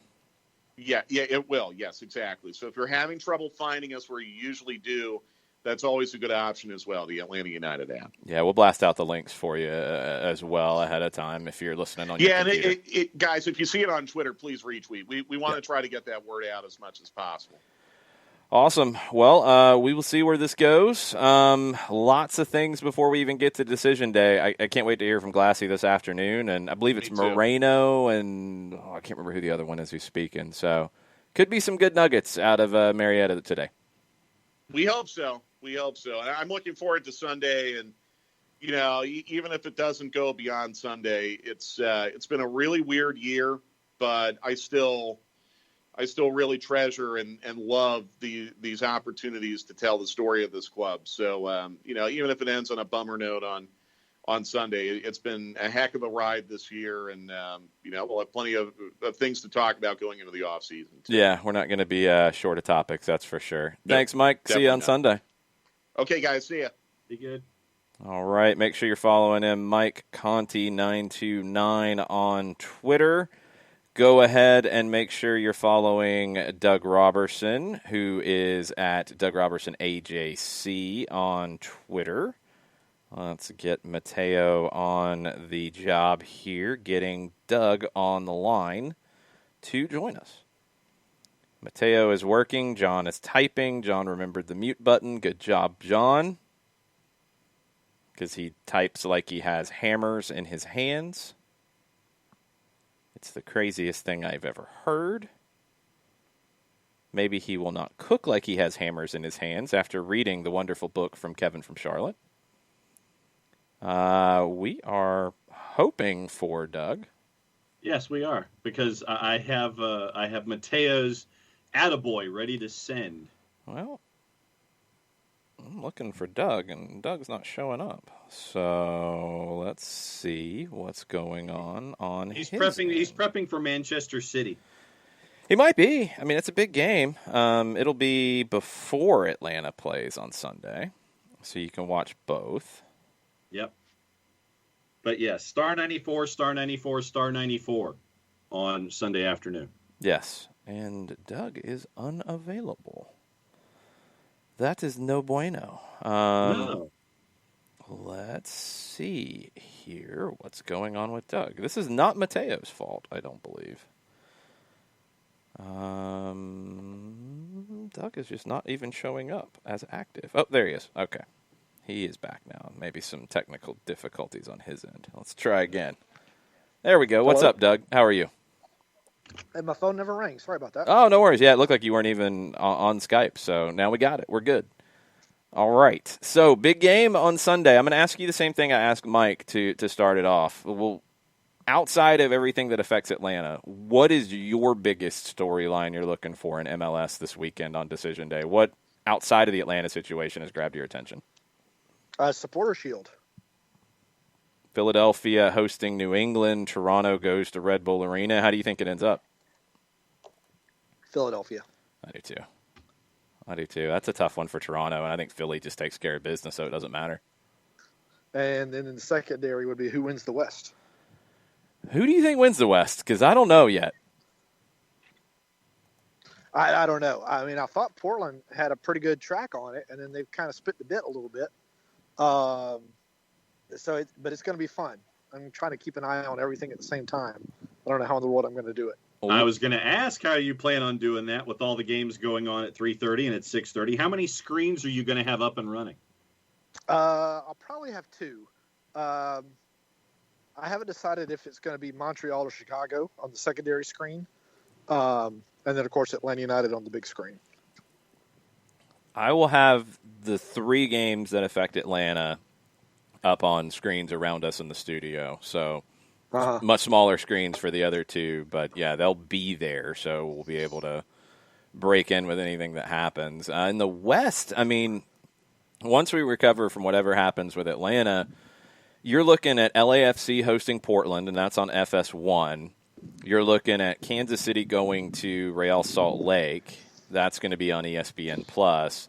And you also have to keep an eye on Seattle hosting San Jose on ESPN+, because all 3 of those are in the mix for the lead in the West. Kansas City's got the inside track. They win, they get it. Portland's next in line, and Seattle is the 3rd team in line. I think Portland wins at Bank of California, and I know that's probably the longest shot of the 3, but I think they get that done, so Sporting has to win in Utah. in my opinion. They have a good history at Bank of California, if my memory is correct. They do. Does Portland. Yeah. And LAFC is just, for a lot of reasons, not the same team this year as last year. And, I like Savarese. I like the way he coaches. I like his energy. So I think it would be nice to see him get a reward and finish first in the West. Because, we were doing the math, and if Sporting doesn't play, they stay at 1.8. If Portland wins, they go to 1.78. Seattle wins, they go to 1.77. If Sporting plays and draws, they go to 1.76. So this is the madness that you're looking at with calculators out west. Yeah, that's just I understand why MLS has to do it this way, but it's so silly. There's no other way. To lose by 100th of a decimal is just crazy. Yeah. When it comes to go ahead, Jason. Go ahead. No, I was just going to say. So when it comes to Atlanta and Columbus, what has it been like for you getting ready for this one, knowing all of the different dynamics that are in play, where you've got 5 teams for 2 spots at the bottom, Columbus at 48 points, trying to improve and get to 3rd, not drop down to 5th. So what's it been like for you prepping for this one this week, Doug? It's not a whole lot different. Sitting there Thursday or Wednesday night trying to figure out the permutations on how Atlanta United can get in. But really, Atlanta United has to win, and then hope that some of the luck that I think that it's had with results in its first 3+ seasons continues to hold out for one more round of games, and it can get in. Atlanta United, I think people forget its first season got a little bit of luck with some results to get its spot, its seeding in the playoffs to get that home game, and then it's kind of continued in a lot of ways, and it just needs it one more time to make it into the playoffs. It's hard to say about Chicago and Montreal. Chicago not pulling out that win against Minnesota is a huge, huge blow.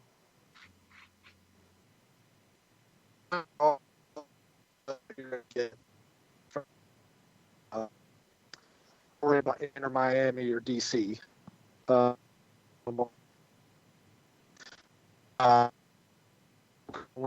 Keep it across. We're losing you just a little bit, Doug. Looking at the 2 games that affect Atlanta here, with DC hosting Montreal and Chicago hosting New York City. Atlanta needs Chicago or Montreal not to win. A draw is even good enough for Atlanta. Which one of those do you think is more likely to go Atlanta's way? Montreal losing or drawing against DC, or Chicago losing or drawing against New York City? I think DC beats Montreal on a goal by Julian Gressel, and he dedicates it to Sophie. Very, very good possibility, yes. His new baby girl. Yeah. And Atlanta United wins and gets into the playoffs and gives me something else to write about for another week. That's not a crazy suggestion. DC's actually not a big favorite against Montreal, and they're at home. They're playing better. They're probably the team playing the best out of all these 5 teams. They just had the largest road to overcome. Audi Field. Yeah, that's also true. Who knows how long the grass will be? Yeah. No, so, you're looking, how crazy, and this just from like the 30,000 foot kind of a thing, how crazy do you anticipate the Eastern Conference games being and then the Western Conference games being? How wild of a Sunday should we be looking at here, Doug? Or are you looking pretty much for just kind of things to happen, not a whole lot of surprises? How crazy are you looking at this being? I think the West is going to be a lot of fun because, the number 1 seed is it's a big feather in the cap and home field advantage against some quality teams. I think that's going to be the most fun to watch. The East will be fun, but unfortunately it's teams that are fighting for the last seat to get in. So the quality is probably not going to be as good as it is in the West with that battle. Yeah, in the East, Philadelphia has complete control in terms of winning the conference. You've got some interesting things with 3-4-5 with Orlando, Columbus, New York City. You've got the battle at the bottom. You've got Red Bulls and Nashville trying to get out of the play-in round. So there's lots of little things going on. But in the one that affects Atlanta, Atlanta winning in Columbus is probably the longest shot of the 3 games. It's the most difficult task. If Atlanta does it, and you're writing that story, what do you think is going to be the trigger for Atlanta to get that unlikely win in Columbus? First goal, same as always. If Atlanta United scores first, it is probably going to win. It's 6-0-0 this year when it scores first, something like that. Mm-hmm. I think an 11-2 or 13-2 or something when it doesn't score for it, when it concedes the first goal. So that's it. It's got to get that first goal. And it did it in the last game. Columbus, this is not a comparison between Columbus and Atlanta, but Columbus is also not playing well. No, they're not. It's got, 2 wins in its past 9, or 1 win in its past 9? Two in their last 9, correct. Yeah, 2 in its past 9. So it's not playing well either. And, the scoring threats, if it's not Zardes, it's kind of dried up for them. But they are getting healthy again. Zellerain's been back, and Nagby's been back. So we'll see. But Atlanta United has to score first. But Columbus also played midweek, though. And you've got that to play into this, too. That doesn't really concern me at this point. The teams are used to this, and Columbus is going to be plenty motivated, and that doesn't bother. The only way it would bother me, or I think it would affect, is maybe the last 10 minutes. Yeah. Maybe something exactly. like that. It could. Because with the 5 subs, you can make the changes you need to make. It could affect the end if Atlanta's chasing it. They should be fresher. Hopefully, Atlanta's not chasing it at that point if they get the first goal. Then we're having a different conversation entirely. It's time to get into the predictions. Before we do, I want to ask you for an extra prediction from you. Sure. There you go. Liverpool and Manchester City, what happens? Well, I can't watch it because it's going to be on that Peacock Premium Golden Egg Network channel subscription app, a la carte, bad business thing. So,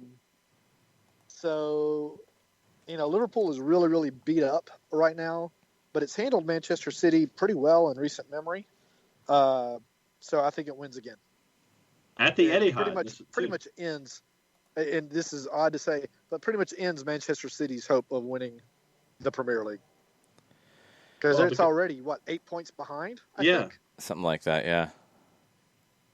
You can listen to the match on Sirius XM FC, Doug, if that helps. I could.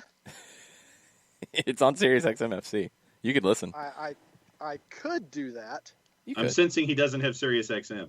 No, I do. I thought you did.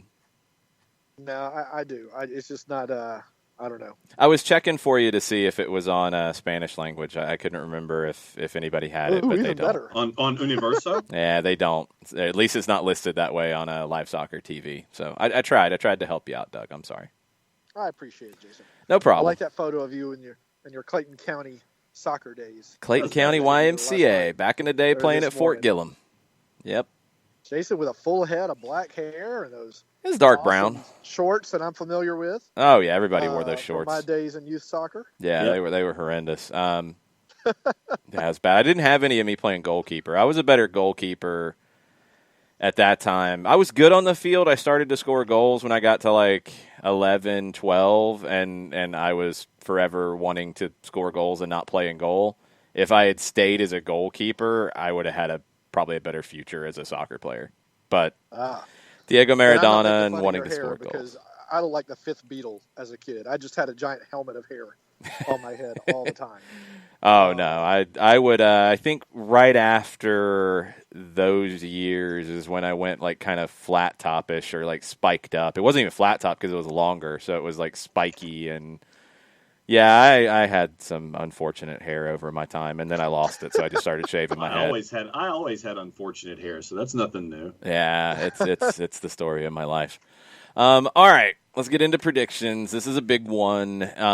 What we have heard, because our prediction thing is about like 2020. It's been like every other crazy thing in this year. It all comes down to this. I've won. No. It all comes down to this.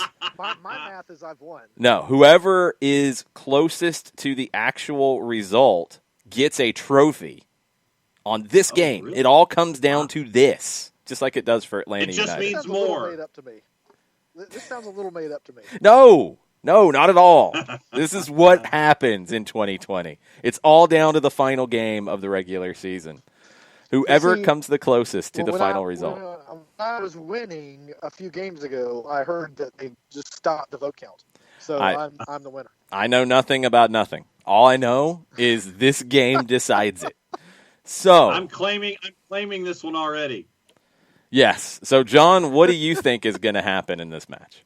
I think it gets 1-0. I think it's they get the goal on the board, and it is. Let's see. I'll go with Ezequiel Barco, and it happens in the 25th. I think they'll get through the first part of the match. And I think in the 25th minute, Barco gets 1-0.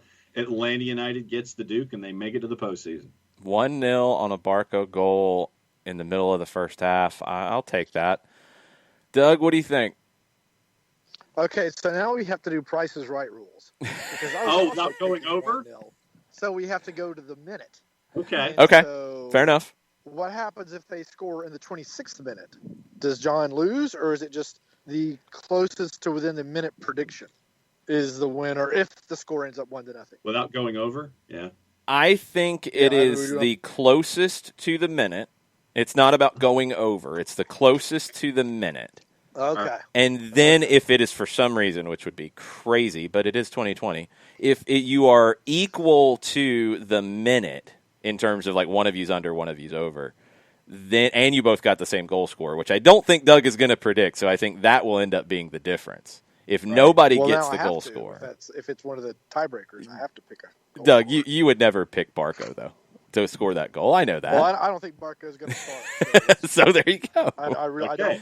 I think Gallagher will start. Okay, and I would not be surprised. So the goal scorer, the minute, closest to the minute, and then the next tiebreaker would be, do we want to go if you've gone over, then that's like the third tiebreaker if it happens after you said it would? Sure. Okay, sounds good. So, Doug, you're predicting 1-0, but what do you have I'm in thinking 1-0 details? Atlanta United. Okay. I think the goal is coming in the 14th minute. Ooh. Okay. From? It doesn't matter. You just said that's not part of the tiebreaker. We can leave it out. That's fine. I'm okay with that if you don't want to call it. So we'll leave that out. Who do you think scored? But if someone was to score, who would it be? If someone wants to, Jurgen Damm. You think Dom gets it? Okay. Yeah.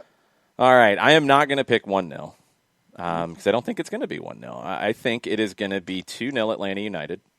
Okay. I think it will be so it doesn't really matter where the minutes are. If it's 2-0 Atlanta United, then I get it.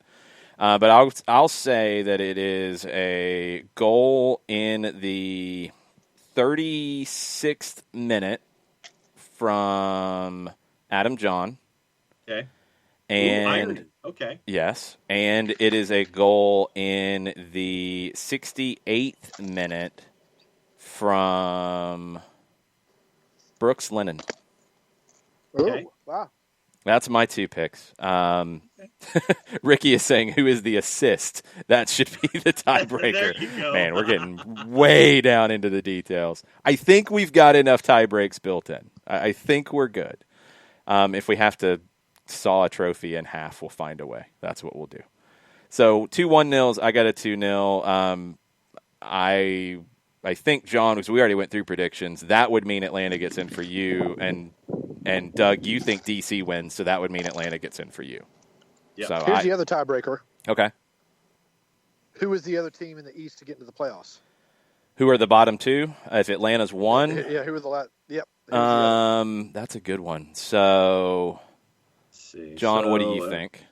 All right. So I In think case that, none of us wins, in case Columbus wins. Since Right. we all picked Atlanta United to win. If Columbus wins, this could be the tiebreaker. Okay. Okay, so I think that NYC beats Chicago. No. Who are the last two seeds? Okay. I'm sorry. That's what I'm saying. Yeah, I'm he's playing it working in my through head. it. So I think that both Montreal and Chicago lose. So they'd be on 23. So then it would be Chicago because of wins. Well, hold on. Montreal- Hold on. Miami No, enter Miami and and DC. Cincinnati. Oh, that's right. Okay, so then So you think DC wins over Montreal, so they would be on 24. You think Atlanta 24. wins, so they'd be on 25. right, and so then that Miami, means, you think beat Cincinnati, so they'd be on 24, right? correct. Yes. So in your way of looking at it, it would be Atlanta and Miami who would go in. yes, Because yes. Miami would have the tiebreak on DC due to wins. right. Yeah, so it would be Atlanta and Miami as the 9 and the 10. Okay. Interesting. What do you think, Doug? So we're doing this if Columbus wins. If Columbus beats Atlanta United, right? Or are we just doing the last seed? Well, no, if Just the Atlanta last seed. gets in- Just who the yeah, other just- team is who gets in. So Yeah. John's saying Miami. Who do you think? How do you think I'm this saying works Montreal. out? You think it's Montreal, so you think they get a well? If you think Either. DC wins and you think Miami wins, then it would I have don't to think be Miami Miami. wins. You don't think Miami wins? Okay, there it is. There it is. Got it. So Got it. Cincinnati beats Miami. Wow. Or draws. They don't have to beat them; they just draw them. Yeah, just draw.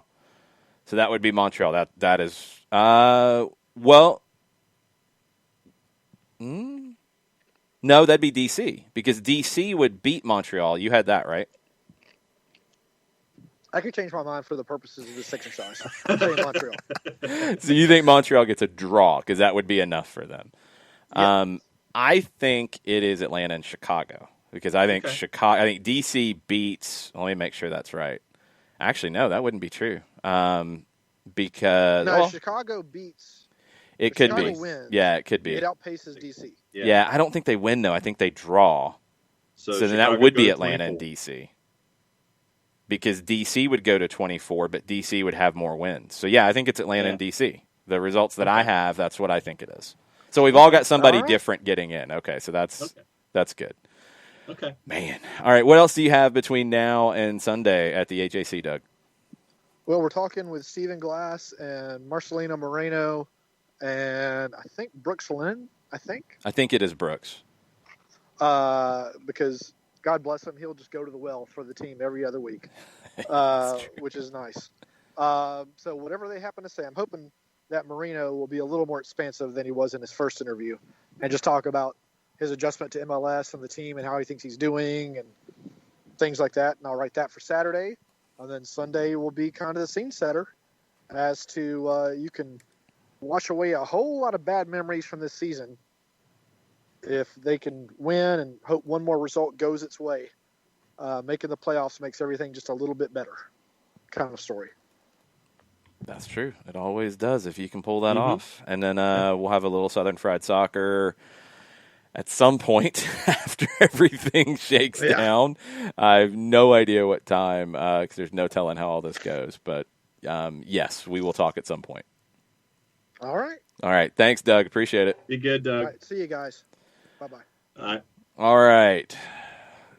Make sure you're following him, Doug Robertson, AJC on Twitter and Atlanta United News Now on Facebook. What questions do we have on the Twitters? Okay. For educational purposes, Kefsey has posted Peach State vibe check for me. Just, John, you need to understand how tweets work. When, click on it, and it's the song Okay. we've been talking about. Okay. It's the same thing. Okay. Do you Okay. I just clicked on it. Okay. I thought it was a different song. Okay. Okay, what else? Tofka's a day behind on podcasts, and he says, if I have to pay Sinclair directly for Atlanta United matches, I will vomit with the vomiting emoji. You might be vomiting. I'm sorry. It might happen. I think that's their end game. Robert Farnsworth. Do you think Atlanta United's mail-in goals will finally show up against Columbus, and then we just steadily ride those into the championship? I'm trying to think of some kind of simile here, and I'm not coming up with a good one. So, sure, I like that idea. Go ahead. Well, I was just go ahead and claim the goals. That's not working, so no, don't do that. That's not going to work. So don't play that game. That's true. Let's see. John Nason says if Doug wasn't paying for Sirius, he could afford Peacock. Just saying. True. I have both, and I'm keeping both, and I want to keep both. Although if I did have to choose between the two, it's not easy. The new Saved by the Bell reboot might keep Peacock in my good graces. We'll have to see if it's good enough, though. It's going to debut at the end of the month. If it's good enough, then yes, they would go ahead in my subscription power rankings. That we'll see if they have to get trimmed. Well, I mean, for me, when I look at Peacock, the Dale Earnhardt Jr. Lost Speedway series is very, very good. Okay, saw that. I watch Sky News a lot, and it's on there. There's a lot of like a 70s, 80s channel. Carol Burnett reruns are on it. So there's a lot of different ways to. That's what you go to for the number 3 selling point? Carol Burnett reruns? That was one of the things that I saw when I was just kind of doing the deep dive into Peacock. I'm like, oh, and then literally there was like a Saturday night when nothing was going on, and the boss and I literally just watched Carol Burnett reruns for like hours. No. Yeah. Oh no. Oh yeah. So and the Premier League channel, obviously, with all the Premier League games, I'll watch that. Yeah. And then all of the Premier League channel with all the ancillary programming that they have is really good. Like I said, I've seen Sky. I'll watch all the old TV. They have Saturday Night Live reruns that go back as far back as the library will carry, so you can watch a lot of the first couple of seasons with that star cast, and then the modern run with like Amy Poehler, Tina Fey, Sudeikis, and all that kind of stuff. That's a much better selling point, yes. Saturday Night Live channel is very, very good. So there's a lot of redeeming qualities to Peacock right now. I just want to see where else they go. And apparently, word came out this morning from Viacom that the subscription rates for CBS All Access have increased 10% month to month to close to 17 million subscribers now. That's big. It's a big jump in the last quarter. That's I think the biggest selling point here. And what has been going on in the last quarter, Champions League, Europa League, going to CBS All Access, I think it is paying off for them. Now, will it continue to in the long run? We'll have to see. I think what we've seen with all of the streaming stuff, and I know you don't want to pay extra for another streaming service. I'm the same way. I totally understand that. Right. But as we've seen with the reaction to people, if you put the quality into the product, people are okay with it. CBS has done a great job with Champions League and Europa League across CBS Sports HQ, across CBS Sports Network, with the Golasso show, with the reruns of things, with the additional programming that is on All Access, the wrap-up shows, those kinds of things, and all of the games being available. You're hitting all of the different ways to consume it. I think they have lived up to what they are asking you to pay. Yeah. ESPN Plus does a great job with what they do. I love that they're doing extra stuff with their Klassiker. Wish they'd do more of that for some of the leagues. I do like that they have the recap shows in there. They could promote those a little bit more. They need that for MLS as well. They need to get back to that idea that they produce. I know I don't even know if they still have it because this year's been so crazy. They had the international MLS recap show that was on ESPN Plus in the past. I think it's still there, but they need a domestic one. They need a MLS Weekly show there and put it on the Plus. They need to go back to MLS Rewind that they tried and they got away from. They need to figure this stuff out. I want them to put more into it, but they have so much stuff that they feel worth it. NBC, for two reasons, because they had stuff that was all available free for the most part, although they did have Gold, which did get subscriptions. Now they funneled all that into Peacock, which is better than NBC Sports Gold, in my opinion. I think it's far better. Yes. But they need to give you just a little bit more to make it worth it because they pulled something back. And they've absolutely been pulling things back. They're putting big games on Peacock for a reason. I mean, it is to get subscriptions. There was the first weekend where they did it. okay, you had conflicts, you didn't have the channels to put stuff on. I understand that. But now you're doing this specifically to get people to subscribe. We know that. Yeah. Make it worth it for people. They can still put in a little more work there. I had hoped, and because they said they would, with not being over the air, if you have a wild game, you can stay on after the game and talk about everything as long as you need to stay on. I haven't really done that. You could have more pregame coverage for something if you need to, if it lives up to it, because you're not trying to fit it into a schedule. I don't think they've really done that. Don't tell us you're going to do that and then not do it. That's the frustrating thing. But Peacock has a lot of other value as you went through, including the Carol Burnett show, which is a huge selling point for some. It's all good. We'll see what happens. But I think NBC, and I'd love to see those numbers on Peacock compared to CBS All Access. I think CBS, with what they've done with Champions League, has elevated the coverage. They've elevated it from where it was with Turner. I think they've elevated it from where it was with Fox in the past. They have really elevated what they're doing with it, which is great to see. NBC, if they're going to ask you to pay extra to watch the games on Peacock, they need to elevate it to make it worth that. I don't think they've really done anything extra yet. That needs to change. They're starting to put some of the other Premier League produced things there, which is good. They're not really publicizing it. It's just kind of popping up. They need to really put that work into it. And I hope that they do, because the product deserves it. So we'll see what happens. Jared is predicting a 1-1 draw for what it's worth. Okay, that's not good. Well, that's Jarrett. So Nick's probably predicting a 5-0 loss. Nick. Yeah. Peacock's website is currently down. I broke them with the criticism. Man, see what happens? Look, I get it. I don't have as much of a problem with it, I think, as everybody did in terms of them trying to get subscriptions. That's the business. I understand that. But if you're going to ask people to pay more than they were before to get the same stuff, you have to give them more. And I don't think they've necessarily done that yet. So maybe they pulled their website down to do that because of the criticism. That's what I'm hoping for. I'm trying to turn it into a positive, Jason Nix. Yeah, no, and I mean, I was one of those subscribers of Gold. And so for me, those Gold dollars basically just went over to Peacock. So for me, it was a wash. Yeah. But, they did it to try to get more subscribers in a substantial way because of the NBC catalog on Peacock. Like, they don't just want the Gold dollars to come over. That's not enough to make Peacock viable because there's so much non-sports coverage there. Right.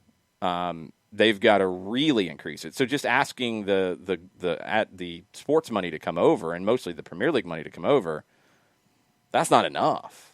You need more. So we'll see. We'll see. I mean, they have all the potential to. It's just I've kind of been waiting here. It's like, where is it? Bring it.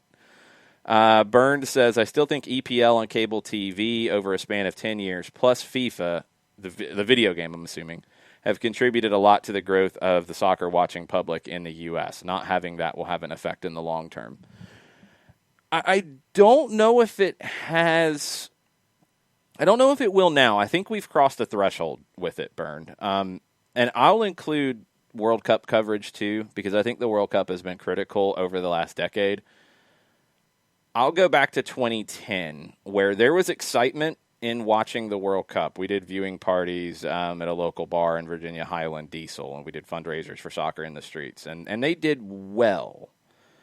The kickoff times weren't as great. It was in South Africa, but they did well. I mean, I remember a full crowd in there for the last group game with the Landon Donovan goal, and that was a 10 a.m. kickoff, if I remember right. So they did well, and I started to notice like non-soccer bars start to promote World Cup, especially going into the round of 16 game, because it was like a 2:30 kick, so it was a good spot in the time frame. So cool. That was good. 2014 was a whole different animal. I have never seen a World Cup with that kind of excitement in this country, and the U.S. was a big part of that, obviously. Those games were insane, but just the tournament as a whole was it felt night and day to 2010, which was far bigger than 2006 and 2002 was. So the World Cups have been big. The Women's World Cups have been big because then you had the follow-up. So 2010, the steps that got you to 2014, I think, included the 2011 Women's World Cup with the great Abby Wambach goal, the 2012 Olympics with the incredible women's match against Canada in the semifinal, which was epic, and that got casual soccer people talking to become more interested. So those two helped along the way. 2014 was massive. That rolled into 2015, which we had 2015 Women's World Cup viewing party crowds for the U.S. absolutely as big as the men in 2014. And for other games, a lot bigger than I would have expected. Really pleasantly surprised. So that built on it. Now then, 2018, a little bit different conversation. 2019 Women's World Cup was very big. The FIFA video game has been steady in growing it. I think more games on TV in general, but the Premier League led the way with going to NBC and being covered in that way was big. I don't think pulling it back now takes away. Could it slow the growth is a valid question, but I think streaming is so much more accepted now that it's not going to be a negative. I just don't see that. I think all the games that you can see now in different places makes up for it in some ways. I do want to see long-term from an NBC strategy if they get what they're looking for out of it, which is more dollars. Yeah. And if they get more dollars and they put more into it, I think it can end up being a positive. But I don't think it's going to be a negative. I just think maybe the effects of not qualifying for the Men's World Cup in 18 and although the viewing parties that I went to in 18 for World Cup games without the U.S. were still good. They were still like good crowds. I think the bars did really well with those. 22 is going to be really awkward even if the U.S. is in it because of the time difference. The games are going to be in the middle of the night. Yeah. So that's going to have an effect. But let's see. I'm not worried, Burned, about that element of it. But it could slow it down a little bit. But we'll see. I think that just the overall acceptance of streaming will make up for it. I do. I don't know if it's good for MLS in terms of the competition because we haven't seen that ratings uptick yet. I still think, just like we talked about with the extra programming for Premier League, you need that extra programming for MLS in a critical way. I mean, I don't think it's an accident that our ratings in Atlanta for radio are so good compared to other ratings for TV or radio in other markets. I don't think it's an accident that 92.9 outside of Sirius XM FC probably has more soccer content on it than any radio station in the country. That helps because you get average listeners who would hear Brad Gazan on the radio or hear Stephen Glass on the radio or hear Darren Eales on the radio, and they'll tune into the game because it's in the same place. It's all legitimized. Yeah. You don't get that in other places. And you don't get that with MLS. You don't have MLS Live on ESPN anywhere. You could at least do that on the digital side. You don't have people buying into the storylines around the league. You do in other sports. You do in other leagues in this country to an extent. MLS has to get there with that because they have to give Atlanta soccer fans a reason to watch, knowing it's a big deal.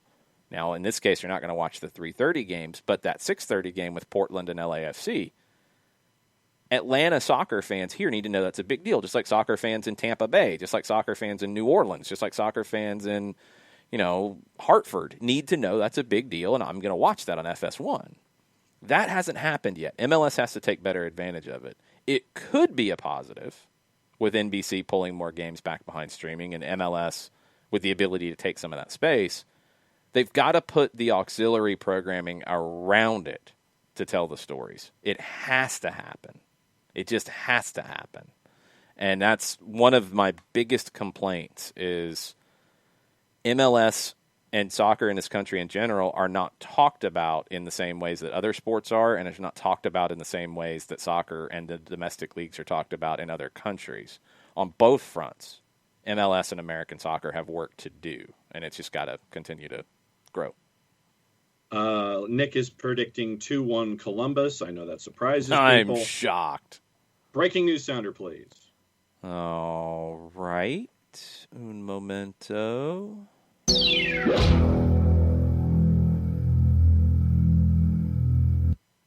MLS has announced the schedule and broadcast details for the Audi 2020 MLS Cup playoffs, kicking off Friday, November 20th.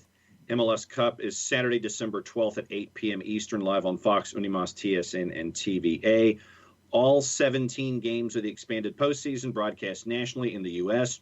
on ABC, ESPN, ESPN2, Deportes, Fox FS1, Fox Deportes, Unimas, and TUDN, TSN, and TVA in Canada. Fox Sports will cover matches in every round of the postseason, from the Eastern Conference play-in round to 2020 MLS Cup. Fox Sports airs MLS Cup on Fox for the third consecutive time. Fox Sports is airing that on the over-the-air network. The full schedule has been released.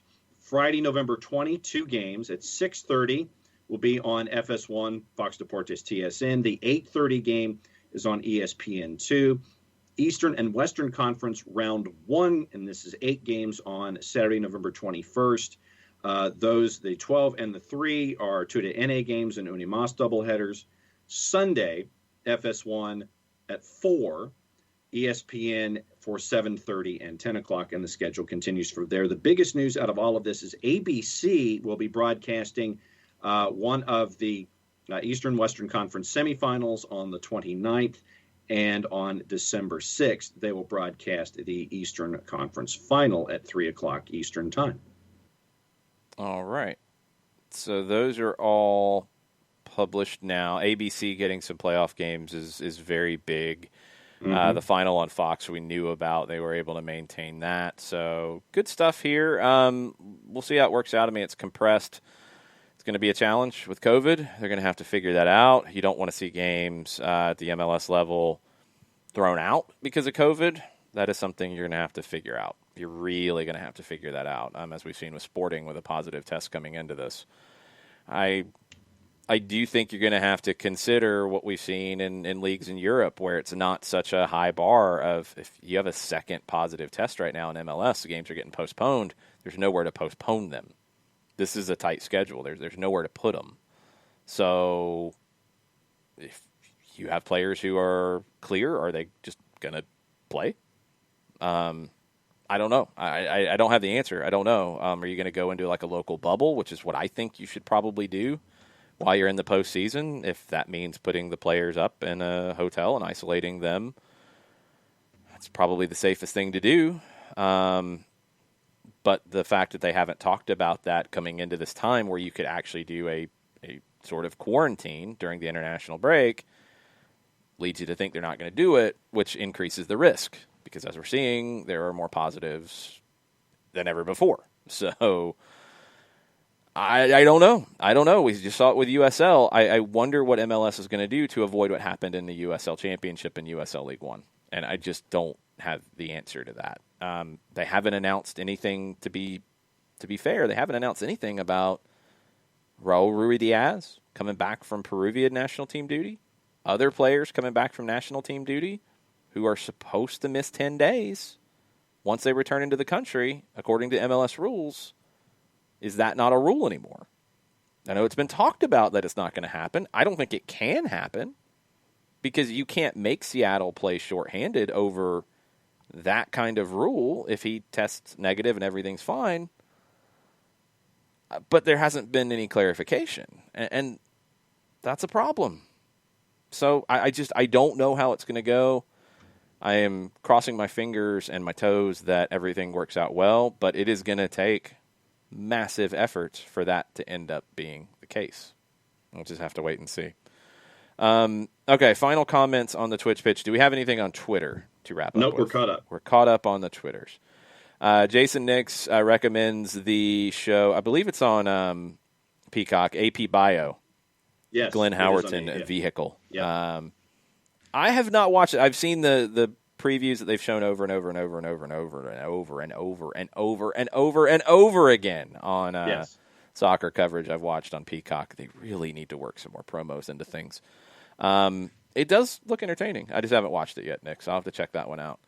Tesco, did you see Adrian Heath's post-game interview on tactics? I saw that it came up. I didn't see it. Adrian Heath at times can be a little prickly in his post-game comments. Is that fair? Is that the proper way to say it? Yes. Let's see. I think we can pull this up right here from the Fox Sports North. Are they Fox Sports North in Minnesota? Or are they Fox Sports Minnesota? I think it's North. Fox Sports North in Minnesota. This is a solid but brief post-game tirade from Adrian Heath, according to at CJ Fogler on Twitter. And Adrian Heath joins us live now. Gaffer, thank you very much for your time. Really appreciate it. No doubt frustrations, but a much better second-half display from your side. You must be very happy with that. Oh, it's more like it. It's what football's all about. I'm fed up hearing people talk about tactics and playing this and maybe have the 3 against 2 in midfield. It's absolute nonsense. I'm fed up hearing it. What about running around and tackling and getting the ball forward like we did in the second half? If they don't know anything about football, they should have learned in the first half. Thanks. Okay. Wow. I have to disagree with an element of that. Yeah. You don't? Because you're saying no. I'm listening. That was the first time that I heard that. You sounded like you wanted to go in a different direction. The game is not just tackling and running around and getting stuck in. It's not. And if you think that it is, you are going to come up against a team that is better than you. Yeah. There's no way around that. Do all of us at times go too deep into tactics to explain a game? Absolutely. Everybody does it when you're looking for a reason why something happens in a match. Everybody does it. Because that's what managers do. Pep Guardiola spends a lot of time on tactics because it has given him advantages in games. That's why he studies the opposition. Jurgen Klopp has evolved his tactics. If he didn't, Liverpool wouldn't be what they are. Bayern's tactics were a big part of them being better when Hansi Flick took over. These things are real. You can't dismiss them. But, yes, if the tactics are good and you're not getting that effort, you're not winning tackles, you're not winning the physical battles, then the tactics can be overridden by stronger performances individually, stronger physical performances for sure. But you don't win without both. And to dismiss one or the other is being a little simplistic, in my opinion. Yeah. No, I agree with you. I think that both are part and parcel to a game plan and being successful. And to dismiss one, why would you dismiss one when both are integral to success? Though that would be my question.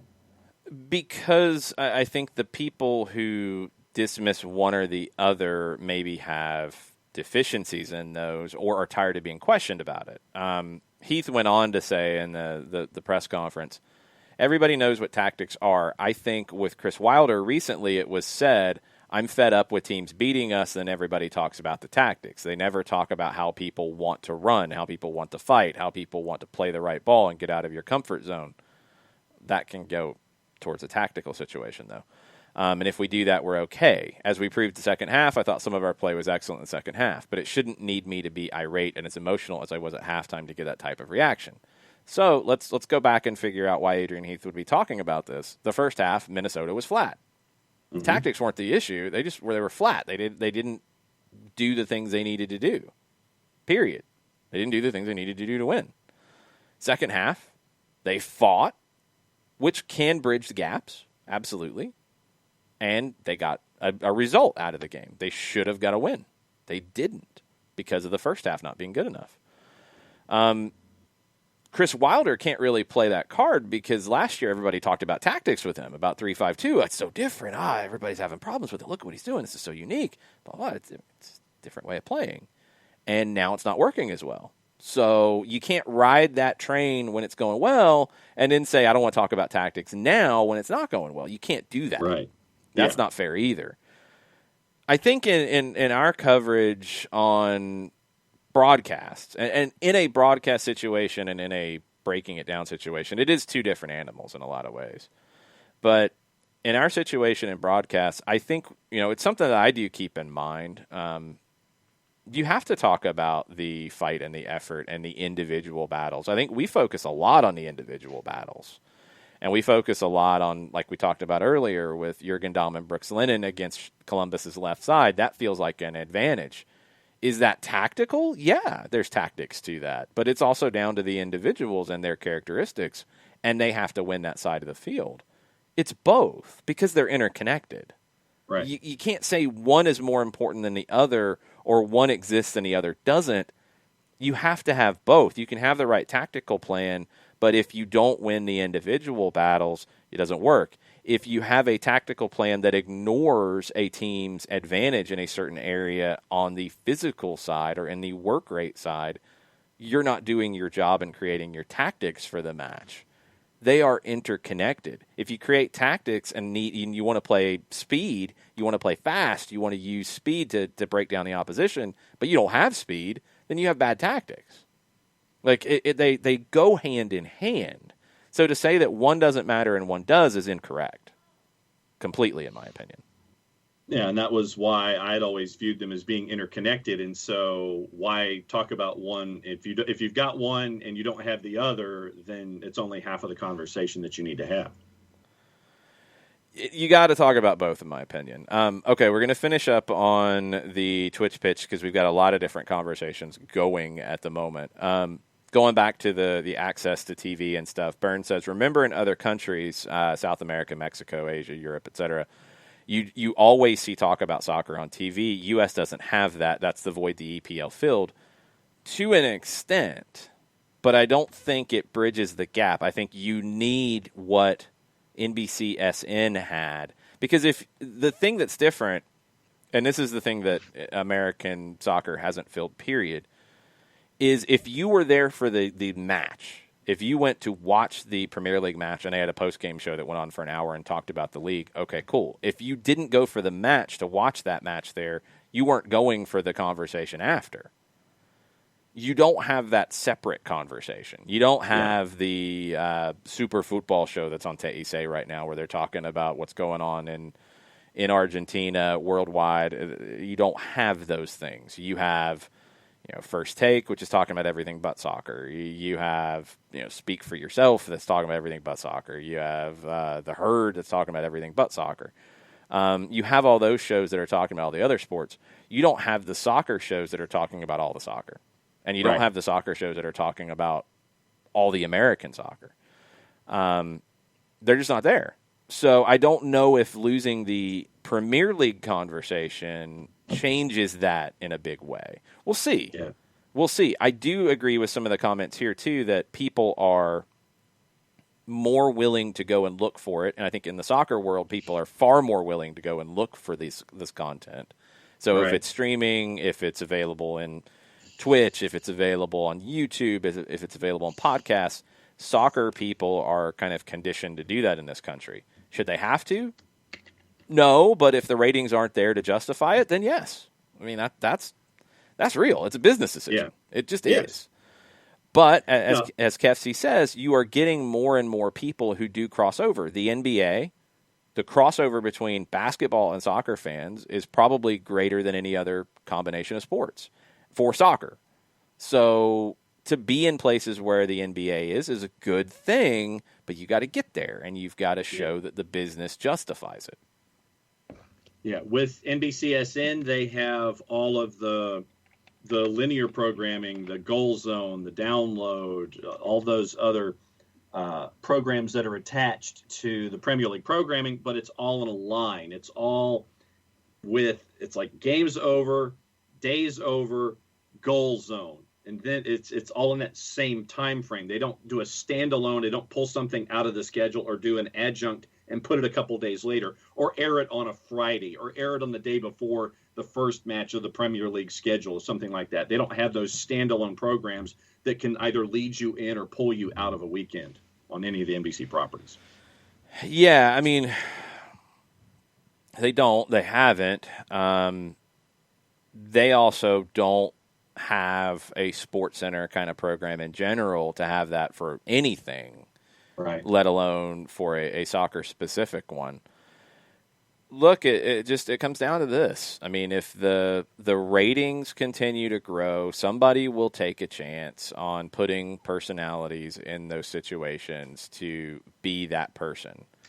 It would not surprise me at all if Nico Cantor becomes one of those people. I think what he is doing with the Golasso show, and maybe it's just the kind of echo chamber that you get in soccer Twitter at times, it is being so well received.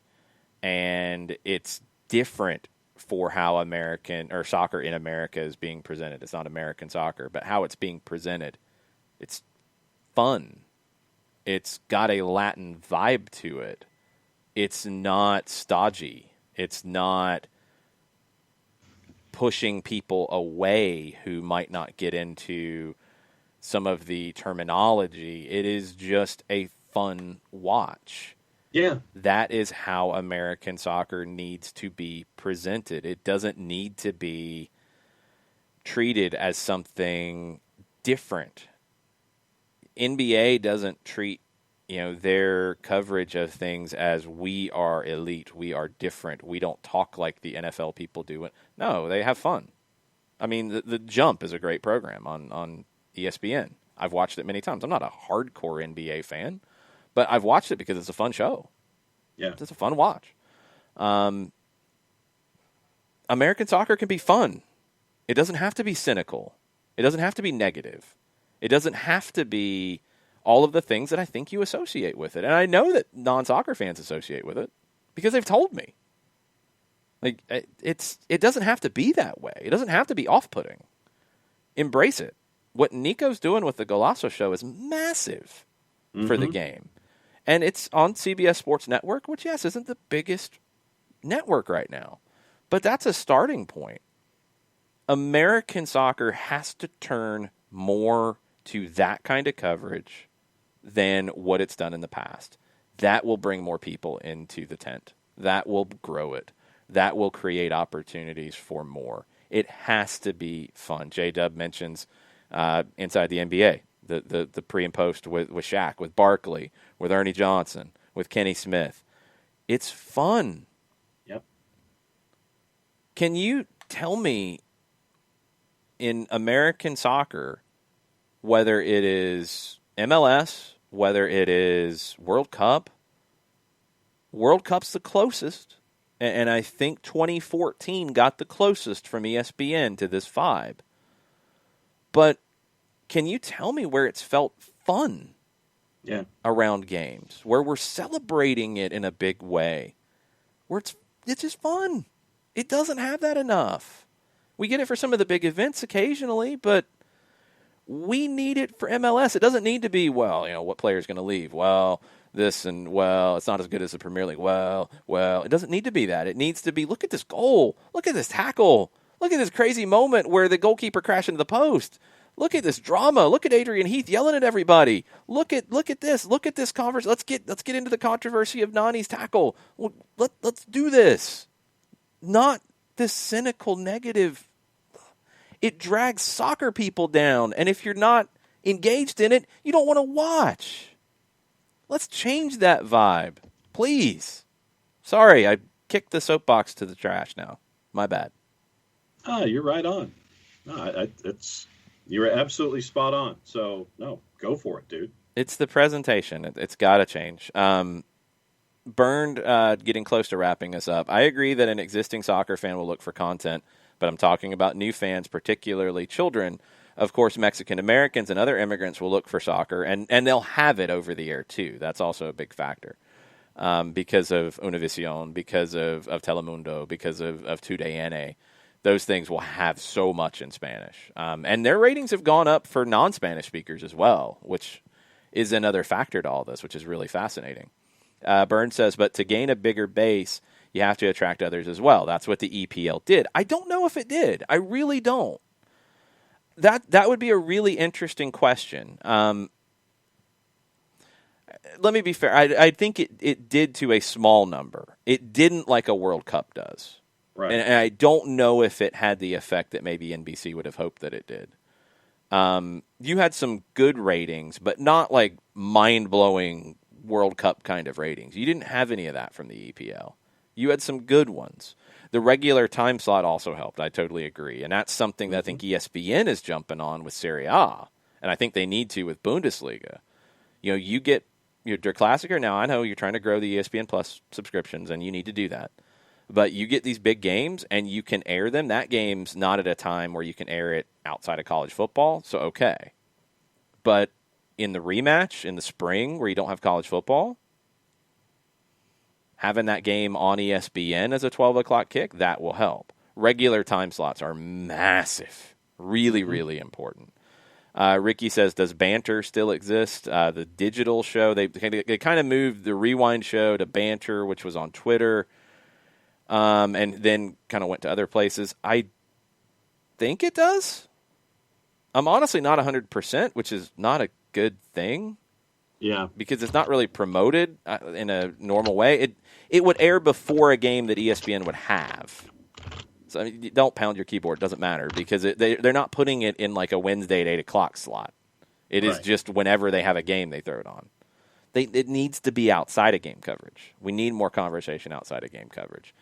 I'm with Ricky, and I've mentioned it before. Friday night as MLS's game of the week, I would be all in on that. Yeah. It would be a night that they could completely own. I think they could also do a Monday night if they wanted to, if they wanted that to be their night. Now, you're going to have Monday Night Football, and ESPN is looking like they're trying to go back into Monday Night Football as a big deal and maybe getting that back to ABC, so they might not be as interested in that. Maybe Fox would as counter-programming. I don't think there's a whole lot of crossover between the two audiences. But you need a dedicated game of the week, as you know that's what it's going to be. You know that's where the big teams are going to play. That's where everybody who watches the league watches. That is an absolute critical thing going forward for MLS. Burned, and I totally agree with this because I've had this happen with many people. I'm around children by virtue of my kids, and most of them play FIFA. Most of them know that the players they use on FIFA are on TV Saturday and Sunday mornings. You're getting to that point where they're going beyond just they play FIFA, they pick a team, they like a team. The packs and getting players and trading players and all that stuff. So then you're getting to know players outside of one team, and you're starting to say, well, I want to watch this guy play in person, and you're starting to get to that point. That's awesome. Those games need to be available, as many as possible. I just don't think the push towards streaming is going to end. So what I'm hoping, and maybe it is just hope on my part, that the acceptance of streaming is far enough along to where even if you get more games going there, people are going to be able to get to them. And I think you are. I think that's going to be okay. We'll find out. We'll find out very soon. Did they push too fast into the streaming side? Did they go over that line too fast? In 5 years, I don't think it makes a difference. Does it make a big enough difference now is the question. I don't know. We'll have to find out. We'll have to see what the effects on the Premier League are right now. But FIFA has had a massive impact on American soccer. I know so many people that were not soccer fans, didn't grow up playing, had no affinity for it, but started playing FIFA, and now they have a favorite team in a league in another part of the world. MLS needs to capitalize on that and definitely grow it. KFC, Ricky, Modaflow are all talking about FIFA and playing games. Maybe we need to get into this in the off season. We'll see. I think everybody's on different platforms, though, so we'll have to figure all that stuff out. We could keep going and try to solve American soccer. We're not going to solve it at 11:34 on a Friday. We'll keep working at it. We get a chance to keep working at it because of you guys. So Thank you for watching. Thanks for being part of it. Thanks for spreading the word. We will be back tomorrow morning with a power hour at 10 o'clock. That'll lead into their Klassiker, which will be a massive game. Plenty of other games tomorrow. We will have the run-up tomorrow evening to get deep into just Atlanta, Columbus. If you can't join us tomorrow evening for that, that will go out as a podcast. It'll be up on Twitch, so you'll be able to watch leading into the coverage on Sunday.